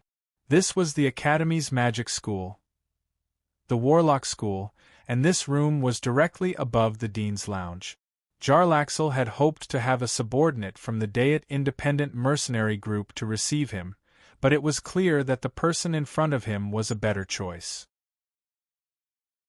Keyes followed behind the leader of the mercenaries, wisely staying out of the sight of the irritable owner of the room. He looked around the interesting room. Like most wizard towers, it was bathed in a soft blue light. On the table, on the 3 chairs, on the floor, there were parchment scrolls everywhere. Bookshelves were placed against the wall, holding dozens of wide-mouthed bottles with open lids and slightly smaller hourglass-shaped containers. On the side were sealed boxes. There were hundreds of other strange objects, which made the young blue dragon, who had transformed into a human, wonder what they were used for in this mess. You brought Cobras into the Warlock School? The owner of the room raised his eyebrows in surprise. Keyes was careful to keep his eyes on the ground, although he also stole a few glances at the daughter of House Benra. He had never seen a female drow in such a place with such strong light before. Jarlaxle had disguised himself as a female boss in order to sneak into the city. He now thought that this warlock was not very beautiful by the standards of the drow.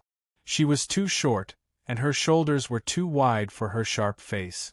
Keyes was curious how this female drow could have such a high status among the drow who valued beauty. He thought that her high status could only be because she was born in a noble family, and a high-ranking one at that. Although he did not fully understand the drow language, glib tongue and language proficiency could not make people understand all the regional slang. Keyes realized that the phrase "Cobras" just now was probably an insult to him. Generally speaking, Keyes would respond with a sword, but not here, not where he was about to do something. "I took them to many places," Jarlaxle replied. "I don't think your brother would have any objections." Jarlaxle scanned the room, his eyes falling on the big shiny table made of human bones and the cushioned chair behind it.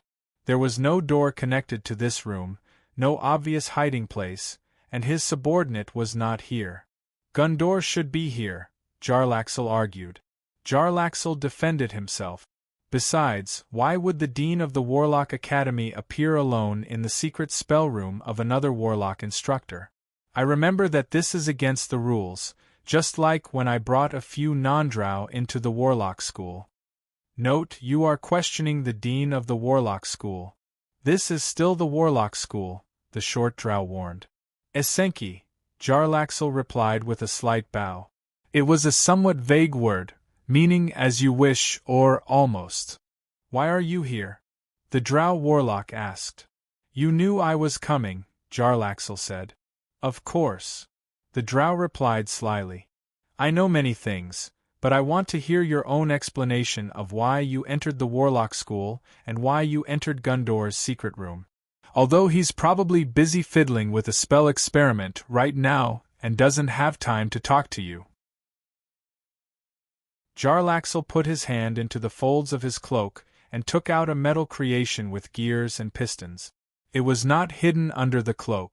What he did just now was just a smokescreen to hide some kind of spatial equipment. Then, with a speed that the female warlock could not react to, he threw the object to the human bone table in the distance. The table opened a drawer and automatically put the object inside, and then firmly closed it with a click. "Take it out, I will personally give it to Gundor." "I can't open it," Jarlaxle lied. "Every time I use it, the human bone table will change a secret code, and I only know one." The female warlock glanced at him and then softly chanted, still staring at the closed drawer. The drawer was covered with intricate patterns woven by magic, the Guardian Golem spell. They were so tightly woven that she could not easily open it. Although her magic power was one of the best in the city, she was still afraid of what would happen if she violently broke her brother's masterpiece. At this time, Kith was looking at the drow who was fighting with himself with great interest. If he was not mistaken, the object that Jarlaxle took out should be one of the core components of the old version of the Mad Knight armor. It was a power armor engine jointly developed by the Half-Lich Snade and the Master Engineer Shay. "I really underestimated this guy in the past." He glanced at Jarlaxle discreetly. To be able to obtain such a piece of technical equipment under the strict lockdown of the Chamber of Commerce, this Dayet independent mercenary group leader really had some tricks up his sleeve. Chapter 963. May you be at the mercy of others like the Wrath Beast. In the end, the sorceress gave up on the idea of using violence. She turned back to look at Jarlaxle and cursed under her breath. Jarlaxle maintained his smile and continued the unfinished ritual.